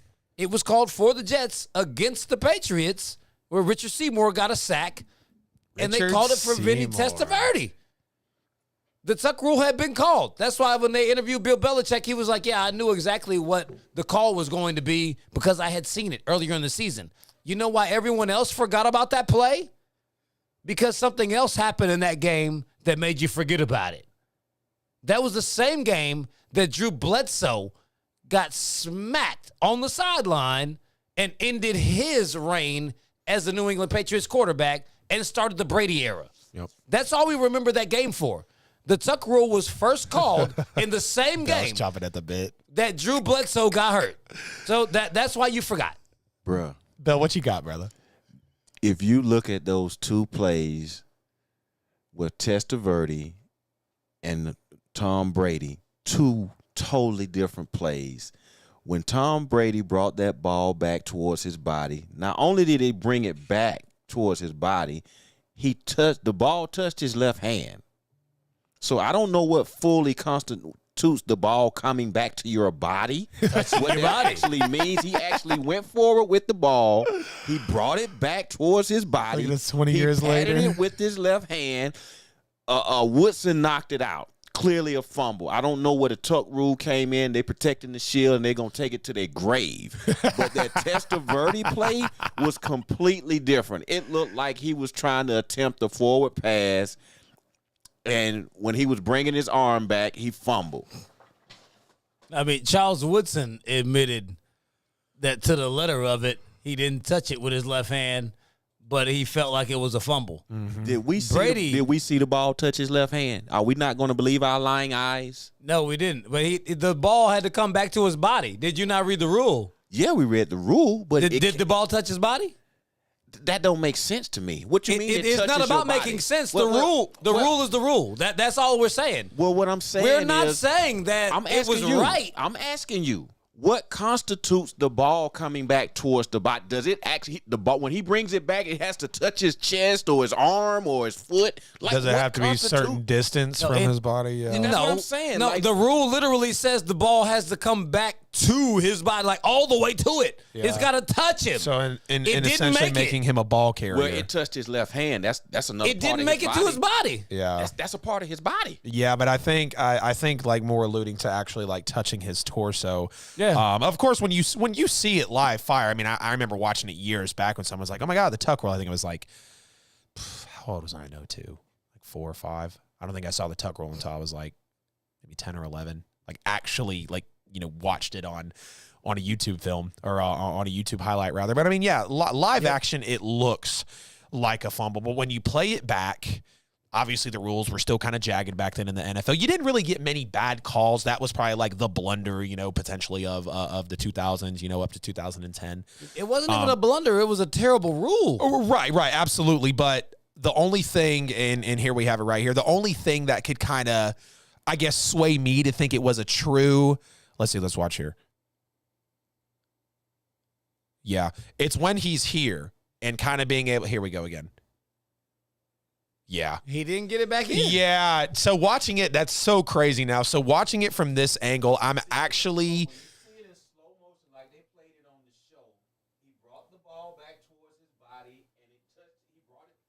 It didn't make it to his body. That's the whole point of the rule. You're arguing something completely different. Yeah. Well, I'm not even arguing with you that it was a fumble. We're Bell's saying being very figurative and like, to the letter of the law, yeah, it wasn't a fumble. Right, and that's the ambiguity of the rule is what is classified as the body. That is the ambiguity of the rule there. Right. Your hand is absolutely not classified as the body, and that's why they ruled it how they ruled it. But right, and you said the rule was bad as well. Because he's taking all our time. Rule was bad as well. Yeah, being able to tuck in, kind of towards the end of a throwing motion. But did Raider Nation get vindication? Hell no, they wanted it that year. Charles Woodson wanted it that year. Just to answer the quick topic question there. So, if the tuck rule hadn't been called, what does Tom Brady's career actually look like, Fees? Well, this is a very interesting piece of this whole puzzle. Because had the tuck rule not been called, that means that the Patriots would have been eliminated in the divisional round. Bill Belichick would have then been on the hot seat because they were 5-11 just the year before. They weren't completely sold on him. They brought him in there. 2002 didn't make the playoffs. Now we're looking at possibly Belichick being out of there by 2003. And then we're like, okay, like at that point, Drew Bledsoe probably would have gotten his job back. And now we're looking at where does Tom Brady go? He had a great season just stepping in for Drew Bledsoe. And now we're looking at if the Patriots trade Tom Brady, what were his suitors? Tom Brady could have gone to the San Diego Chargers. Mm-hmm. Drew Brees was hurt. This was just before they drafted Phillip Rivers. If the San Diego Chargers had traded to pick up Tom Brady and he walked into San Diego, and then went on to what we assume that they had the same succession of players come in. He's now with LaDainian Tomlinson and Antonio Gates. Jeez. Vincent, what was that dude's name? Vincent Jackson. Yeah. He has that RIP whole to crew him, around him. Tom Brady possibly could have squeezed the Super Bowl out of the Chargers. No way he would have gotten 6 like he did with New England. Right. He could have gotten 1 because, I mean, the Chargers were good. They went 14-2 in 2007, but we also know what happened in 2007. There was a 16-0 season for the Patriots. Without Brady and Belichick there's no 16-0. Absolutely not. Now you've got these 14-2 Chargers with Brady at the helm, possibly winning the Super Bowl. So, I mean, his trajectory would have changed, but I think he still would have ended up with a Super Bowl if he had ended up being a Charger. Yeah, his trajectory definitely would have changed because obviously New England went on that year, Brady's first full year, rather, kicked the field goal against the Rams in the Super Bowl and win it, and they were absolutely jubilant about it and extremely excited. Obviously, if the Tuck rule, if it goes the other way, they call it a fumble. New England does get eliminated, much like Fee said here. I obviously think, they're going to go home. New England wouldn't have been in the bowl that year, but I think then with the following season, because my memory serves me correctly, they beat Carolina in this next season, correct, for back-to-back? They didn't make the Super Bowl the next season. Was it season? I mean, they didn't make the playoffs. Was it season after? Yeah, The Carolina Super Bowl? Carolina was 2003. Okay. Tuck rule was 01. Oh, okay. So skip a season, boom. Then they were there. I mean, I don't know. It definitely would be interesting for sure to see how things would have unfolded. I think he still has about the same trajectory of his career. I don't really see, anticipate a trade or anything like that because Brady obviously had them in the point that they were in. Divisional round, first year, getting thrown in off a crazy injury. It's kind of like when Justin Herbert was told, hey, you're going to start 5 minutes before this game against the Super Bowl champion. Are you ready? Kind of the same energy there. But I think Brady's career is, similarly still looks similarly the same. Not too drastically different. Obviously, he just doesn't have that one that first year and maybe doesn't go back in a couple years after that. Now, a big question for Raider Nation, the Vegas Raiders now. You're not Oakland anymore. Would the Raiders have gone on to win the Super Bowl had they won the divisional round in Foxborough against New England? I think the Raiders would have gone into Three Rivers and beat the Pittsburgh Steelers and would have lost to the greatest show on turf because their defense was not of that could have stopped the Rams. The Rams had the most prolific offense that we'd ever seen up to that point. Even though the Raiders, they did have a really good offense, they weren't stopping people like that. Right. In the Super Bowl, they would have not have stopped the Rams. I think Kurt Warner would have gotten his second Super Bowl over the Raiders if they had made it. Pittsburgh, same fate. You would have lost to the Raiders the same as you lost to the Patriots at home. Pittsburgh falling to the Raiders.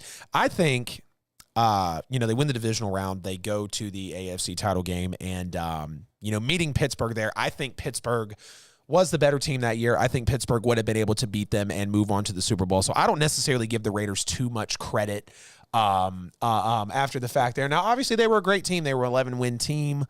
10. That's why they were in Foxborough. Right. Thinking about that 11-6 records we can have now. The Raiders, obviously, they would have moved on. Going to play Pittsburgh, but I would have had my money on Pittsburgh in that game for sure. And that's obviously a game that we didn't get to experience, that we didn't get to see. But I think I just would have trusted Pittsburgh's overall vibe at that time and the players that they had present to them over Oakland. Now, Oakland was a good team again. Don't get me wrong. They obviously had a hell of a season and, came oh so close to defeating the GOAT, who wasn't the GOAT at the time. But I don't think the Raiders would have gone on to win the Super Bowl had they won the divisional round in Foxborough. Mike Bell, I'm going to throw it over to you for the 9:30 break. When we come back, we're talking about the oh-so-dreaded Pro Bowl and some Super Bowl trivia, baby. Take it away, Mike. Yes, sir. Thank you, ladies and gentlemen. You're tuning in, watching Famous Facts Feeds and Adam Lewis here on Petty Sports like every Wednesday at 8 o'clock. Brought to you by Pulse 880 Radio. Pulse 880 Radio is bringing the show live to you tonight. So go tune in and check it out and support the platform. And, you know what I'm saying? Listen to some good music, gospel, jazz, hip-hop, R&B, a little bit of everything, man. All times of the day, 24/7, 25, 8, all that. Just keep sharing the show. Thank you for tuning in. Appreciate you in the chat room, keeping it live and funky like always. Go to your platform, your iPod platform of preference. Continue to share the show, listen to it, download it, subscribe, all that good stuff right there, man. You know what I mean? So same thing with YouTube. Go over, subscribe, hit the notification bell. So anytime the show goes hot, you'll be notified and won't miss a beat. Just like on the Book of Face, Twitch, Twitter, you know what I mean? All that right there, you know what I mean? So yeah, thank you so much. KingsBroadcasting.com. Spend some money. We appreciate it. Thank you, thank you, thank you. Continue to listen to the show. Call in 678-871-9602. 678-871-9602. Call your friend, neighbors, co-workers. Text your friend, neighbors, co-workers, and let them know it's only a half hour left. Tune in. Check them out. And everybody that's out there making black history, appreciate it. You know what I mean? Keep doing what you do. Support black business, support black business, support black businesses, because we do ATL. Back to the regular scheduled program. You already know what time it is, ladies and gentlemen. 9:30 Wednesday evening on Petty Sports. We got about half an hour left here in the show. Real quick, man, so you were talking about the greatest show on turf. I fell down a little bit of a rabbit hole. Packers and Rams NFC title game. Rams blow them out 45-17. The Rams forced 8 turnovers. Favre threw 6 picks, and 3 of them were pick sixes. Jesus. And people say he's top 10. We need a caller to debate that one with us, man. 678-871-9602. The phone lines are always open. You don't have to wait for us to spill the number. We're waiting for you to come into the show. Hit us on all platforms. Check out Pulse 880 Radio, Kingz Broadcasting Studios, if you're looking for a dope studio to invest your broadcasting career in.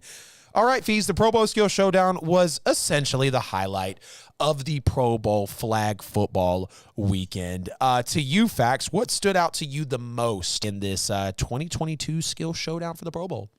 I mean, surprisingly, I was expecting the fastest man to be a real thing. I was like, I thought Tyreek Hill was going to come out and blaze him up, and that would really be exciting, but it wasn't. The best catch was actually my favorite event. Yeah, that was really dope. I mean, the best catch, it was the most entertaining, just from the showmanship to the actual skills that were involved in it.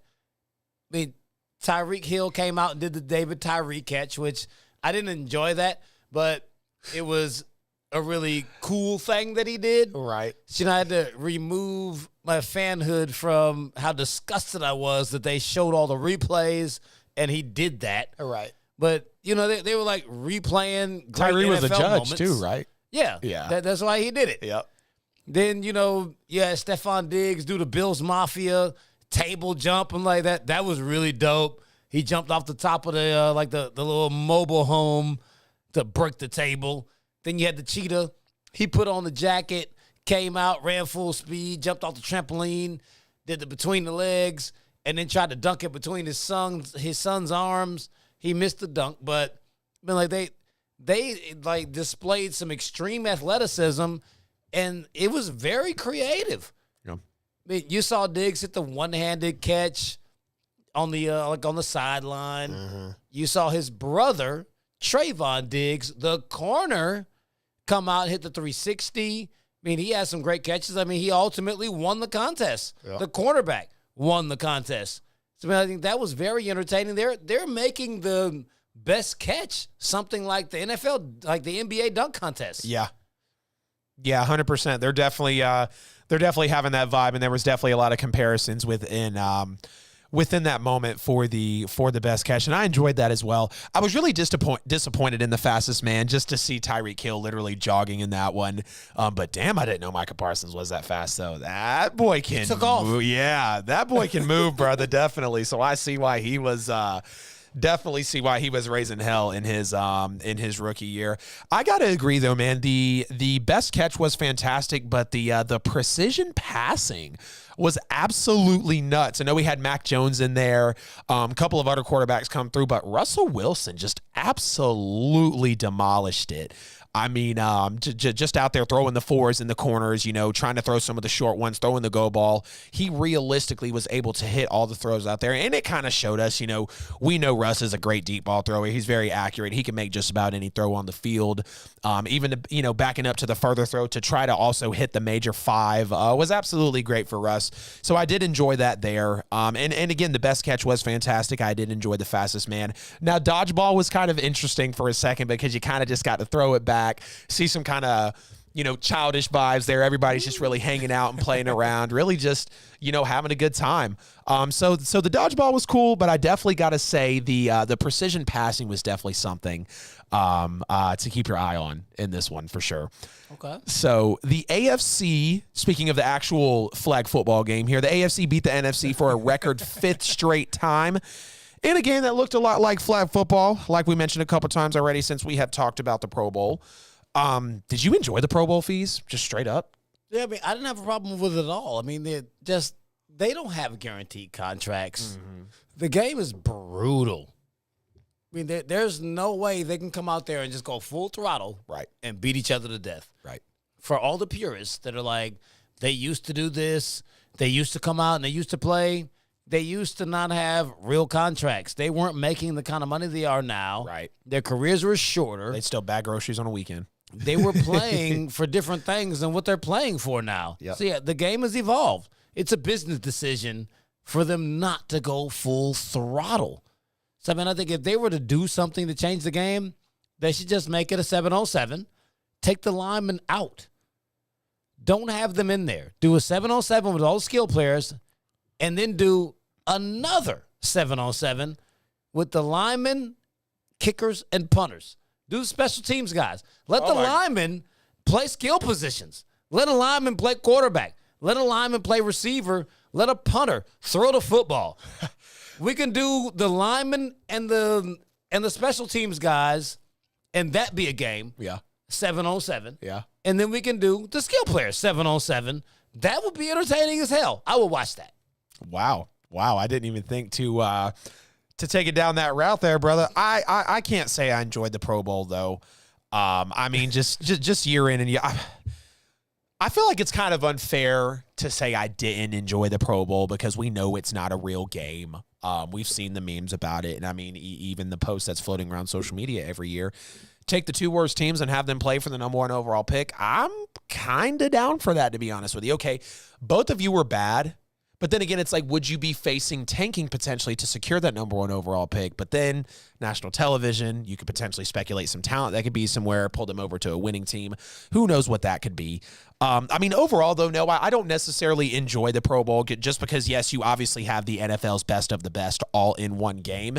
And you would expect it to be, a super great game. Like, oh, I'm going to jump on Madden and you're going to take the NFC and I'm going to take the AFC. Like, no, it's not like that. You're not out, with your friends trying to throw bombs and, Deion Sanders on Jamar Chase type of vibes. Like, we don't really get that in the Pro Bowl. So, I mean, I'm kind of at a happy medium. Can't say I hated it. Can't say I enjoyed it, though. It was just, it was kind of there. It was something to watch on a Sunday. Oh, the Super Bowl's not here yet, whatever the case may be. But check this out, though. I mean, watching the game, you saw every single quarterback that was in the game threw an interception. Yep. And not because that's like, oh, my God, they all suck. This is the Pro Bowl. But what you actually got to see is that every single cornerback and safety in the game were elite. So with the best quarterbacks, I mean, the best quarterbacks that they could bring into the game against the best DBs, they couldn't get the ball by them. I mean, that kind of actually showed you something because it was basically a 7-on-7. You got all the top flight wide receivers that you could, the money could buy, and they still all threw interceptions. It's like there's not just like, oh, okay, we're playing against this team. Don't throw to that guy. Because, the other side, they still got that guy. Yeah. All of them threw picks.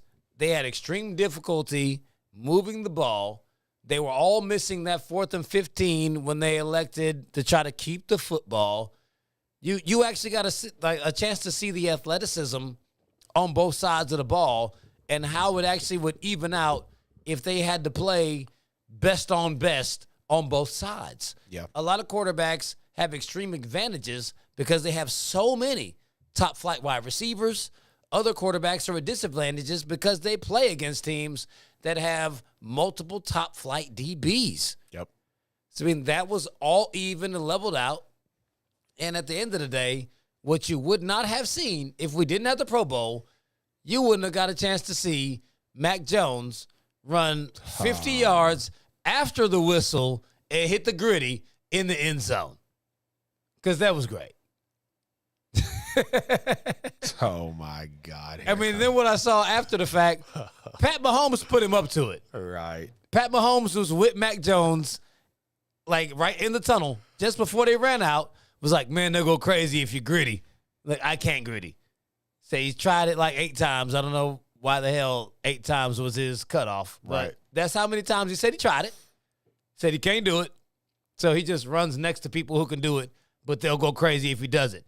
And then you'll notice, after Mac Jones kneeled the ball to end the game and secure the victory for the AFC, the first person to run out to the field and chest bump Mac Jones was Pat Mahomes. Kermit Mahomes. It did something for him. It's like they formed some kind of bond. I mean, there's nothing to read into us. I mean, they're both quarterbacks. Hell, it doesn't mean anything.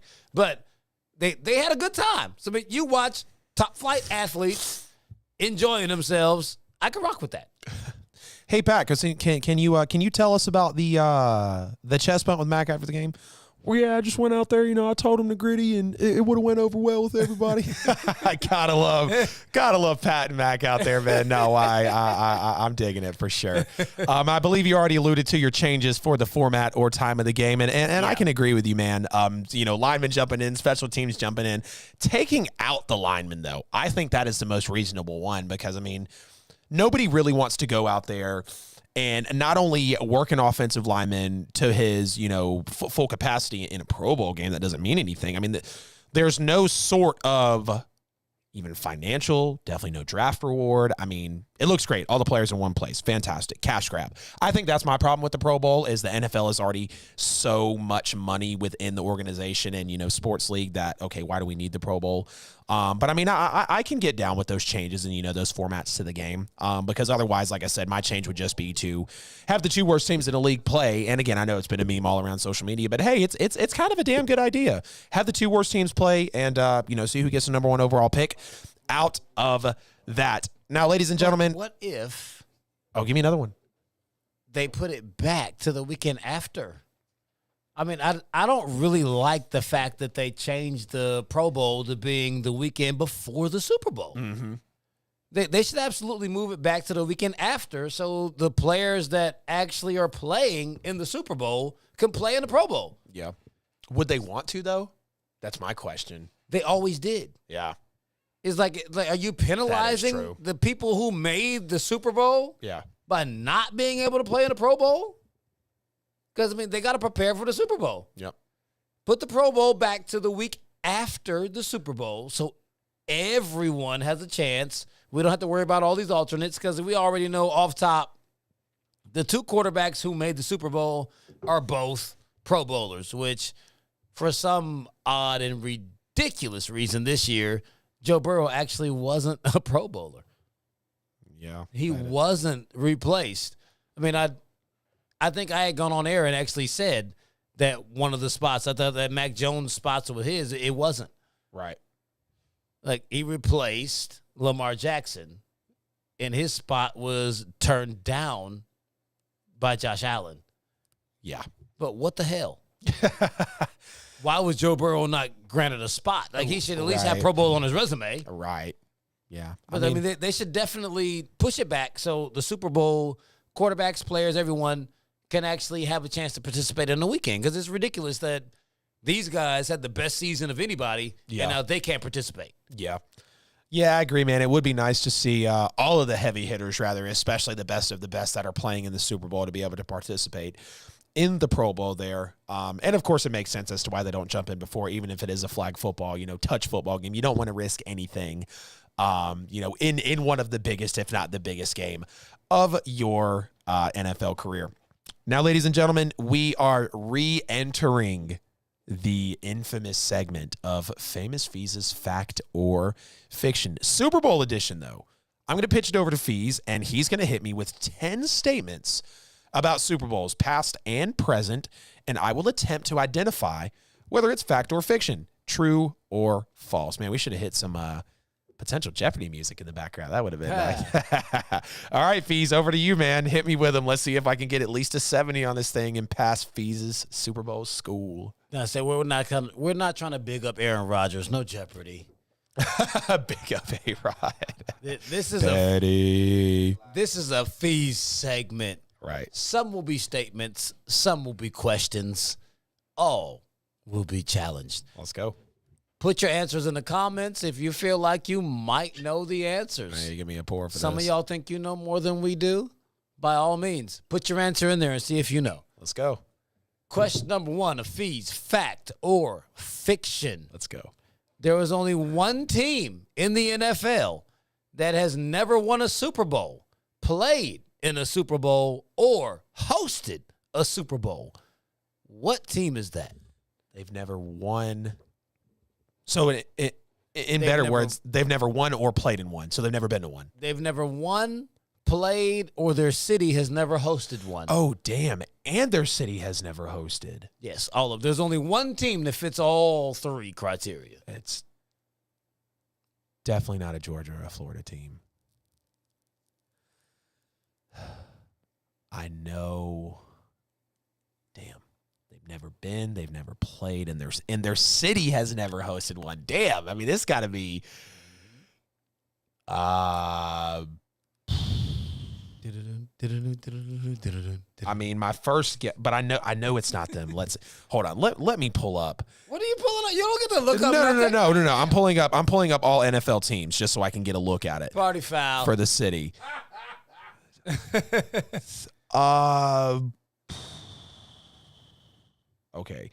Okay. I'm honing in on one. I'm gonna say. Why did you see the answer, G?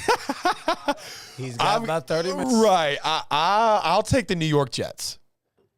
And the New York Jets won Super Bowl III. Okay. 1970. They Okay. actually won a Super Bowl. The correct answer is the Cleveland Browns. That was like the ultimate gimme. Let me jump on that answer, but damn, I overthought it. Every other team in the NFL has either won a Super Bowl, played in a Super Bowl, or hosted a Super Bowl. Damn. So they've never been and their city has never hosted. I literally thought of Cleveland.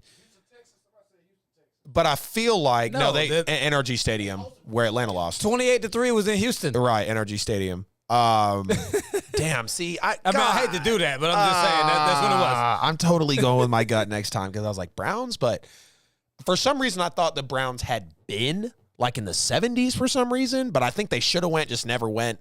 But anyways, all right, next the Browns have NFL championships, not Super Bowls. They won before the Super Bowl was a Super Bowl. Yeah. All right, brother. Next one.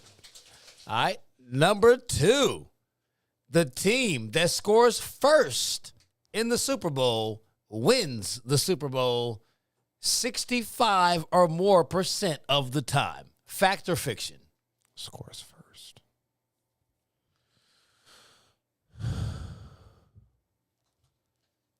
I'm going to say fact.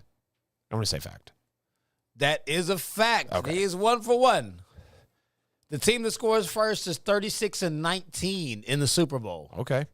Granted, the last 2 Super Bowls, the team that scored first lost. Right. Field goal. It was a field goal first for Kansas City. It was a field goal first for San Francisco, and both teams lost. But 36-19 record for the team that scores first. Overwhelming. You score first, you win. Right. All right, so you're looking all right. You're in 50-50 right now. Let's go, bro. So question number 3. The underdog has won the Super Bowl 20 times in the 55-year history of the Super Bowl. When was the last time that this happened? When was the last time an underdog won the Super Bowl? Yep. The New Orleans Saints. And I was too quick on it. Oh, man. Hold on. Let's see what he's saying. I want to know who. I really want to know who. the last time that the underdog won the Super Bowl was last year.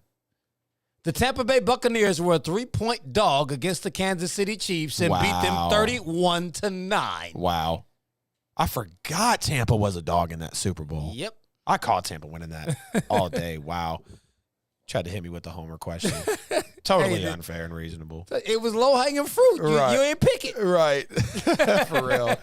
All right, I got a 33 on the test. Oh. All right. He's 1-2. Here we go. Question number 4. Joe Burrow will become the youngest quarterback to win a Super Bowl with a win on Sunday night. Fact or fiction? Fiction. That is correct. It is fiction. Big Ben was 23 years old in Okay. 2005 Okay. when he won his first Super Bowl. Joe Burrow is currently 25. I was about to say Joe is one of the youngest for sure, but yeah, not the youngest. I thought Brady was personally the youngest at the time. Damn. Okay. Cool. Sweet. He was youngest until Big Ben took that title. Right. Shortly after. Yep. Okay. Cool. All right, see, 2-2. He's looking all right. All right. Yeah. He just might pass this time. All right. Let's go. Question number 5. Heads or tails? Which has landed more frequently in the opening Super Bowl toss through 55 Super Bowl games? Majority heads or tails is what you're asking? Yeah, which is one more. I mean, damn, I got a 50-50 shot. 50-50 shot. How much can I really think about this? I know. Oh, yeah. Duh. Heads. And I felt heads at first, and then I just thought about it. I feel like all the Super Bowl coin tosses I've been a part of, it's always heads. I guess tails never damn fails. it's In this actually aspect. tails. Tails has been the call 29 times Thanks, out of Bell. the 55. Heads 26. So it's very close. Mm-hmm. Like it's damn near as 50-50 as what heads or tails is. Literally. But tails is currently winning. Tails never fails on the biggest stage of them all. Okay. So he's 2-3 after 5 questions. Let's see if he can rebound. Right. Question number 6. There have been 9 safeties recorded in 55 Super Bowl games. Uh-huh. When was the last Super Bowl safety?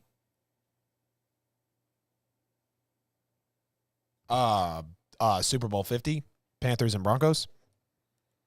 And you had one of the right teams, but it ain't it. Damn. Super Bowl 48, the very first play from scrimmage. Freak. It wasn't a He safety, bro. snapped the Damn ball it. right past Peyton Manning's head, Damn it. which was subsequently the fastest score in Super Bowl history.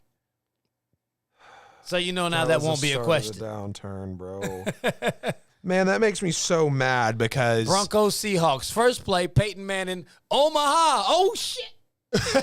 literally, I literally thought of that game, but I was like, okay, that was obviously not after Super Bowl 50. We're talking about the most recent one. So am I just thinking about a general strip sack that was recovered for a touchdown by Von Miller in Super Bowl 50? Well, that's a strip sack recovered for a touchdown. Right. Return. Right. We're talking safety. Correct. Yeah, I'm confusing them rather because the defense got on top of the ball in the end zone, not Cam. Okay, cool. Damn. Yeah, I mean Denver. Noshawn Marino jumped on the ball in the end zone, Yep. and they touched him for the safety. Yep. So that's what happened in Super Bowl 48, 2013. Damn it. What are we, 2-4 now? Yeah. Uh-oh, it's getting bad. Oh, boy. Highest I can get is a 60, bro. He's got to get all the rest of these.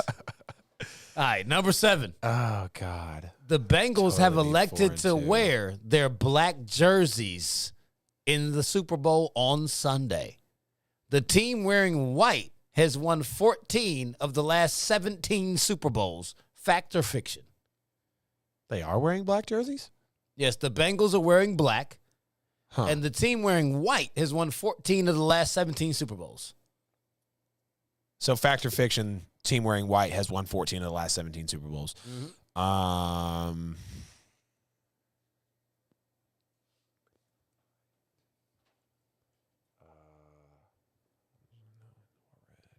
Season before. I'm going to say fact. Correct. He's Let's go. back in the game. Let's go. The last 17 Super Bowls. Let's go.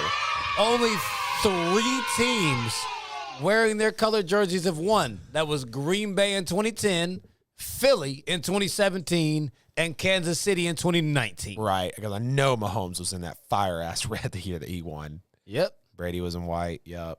Brady was in white again when he beat the Rams. Yep. So I said, you 3 and 4. 3 and 4, like you got a chance to turn it around. Right. Number 8. The Cincinnati Bengals have lost 2 Super Bowls, and the Rams have lost 3. A loss on Sunday would not make either team the loss leader. What 2 teams are tied for the most Super Bowl losses, and how many? So after all that, the final question is, what 2 teams in the NFL are tied for the most Super Bowl losses and how many? Yes. So the Bills have to be one with 4 straight. The Bills have to be one with 4 straight.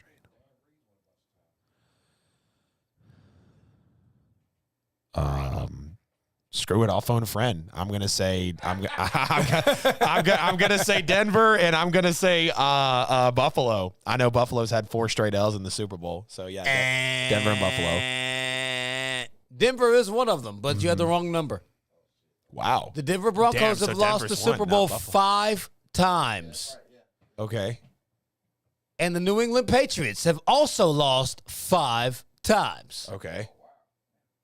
So the Patriots and the Broncos both have 5 Super Bowl losses, tied with each other for the most Super Bowl losses. Okay. All right, we're 3 and 5. All right, 3 and 5. Yeah, you can bring it back. You can at least go 500. Remedial factor fiction. Damn. Now, assuming that Joe Burrow wins the comeback player of the year tomorrow night, Joe Burrow will be the first player to ever win comeback player of the year and a Super Bowl in the same season. If Joe Burrow wins comeback player of the year, is it tomorrow night? We're assuming that he's Right. winning. So Right. we're going to say he won it. Right. Assuming Joe Burrow won comeback player of the year, Uh-huh. he'd be the first player to win comeback player of the year and a Super Bowl in the same season.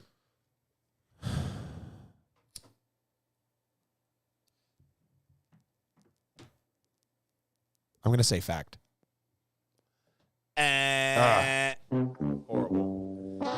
Horrible. I could totally be at 5 correct ones right now. Rob Gronkowski got comeback player of the year in 2014 and won Super Bowl 49 over the Seattle Seahawks to become the first player to ever do so. Joe will be the first quarterback to do it. It's like I'm taking a damn real estate exam all over again. Read the question thoroughly. Side 3 Read and 6. it 3 times. Last question Listen before we to get your out of answers. here. This one is not as bad. The NFC has more Super Bowl wins than the AFC. Fact or fiction?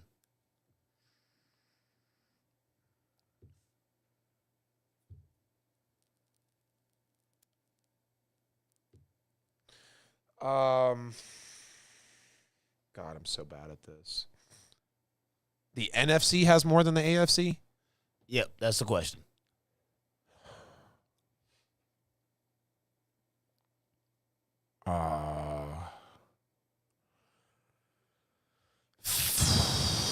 Fiction. It is correct. It is fiction. Let's go. Give me the last one, baby. Actually, So the AFC has more Super Bowl wins. my bad. There's a correction. That is a fact.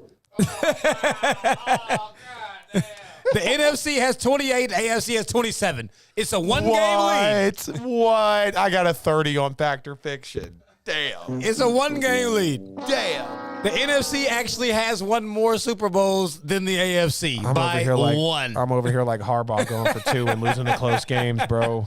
I went for like 3 straight close answers and lost it. Damn. What a show, bro. Another show. episode of Facts and Fiction. Fees is undefeated. Yeah. The students never pass in Fact or Fiction school. Hey, y'all, super lit show, though. We really enjoyed it. Make sure to check us out on all social media platforms.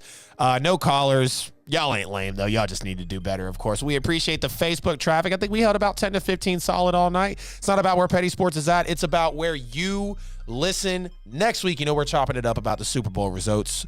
Fees. Say goodbye to the folks, man. Yes, sir. We always appreciate y'all. Love you every week, every Wednesday. Tune in, Petty Sports. We right here on YouTube, Facebook, everywhere that you get your podcasts.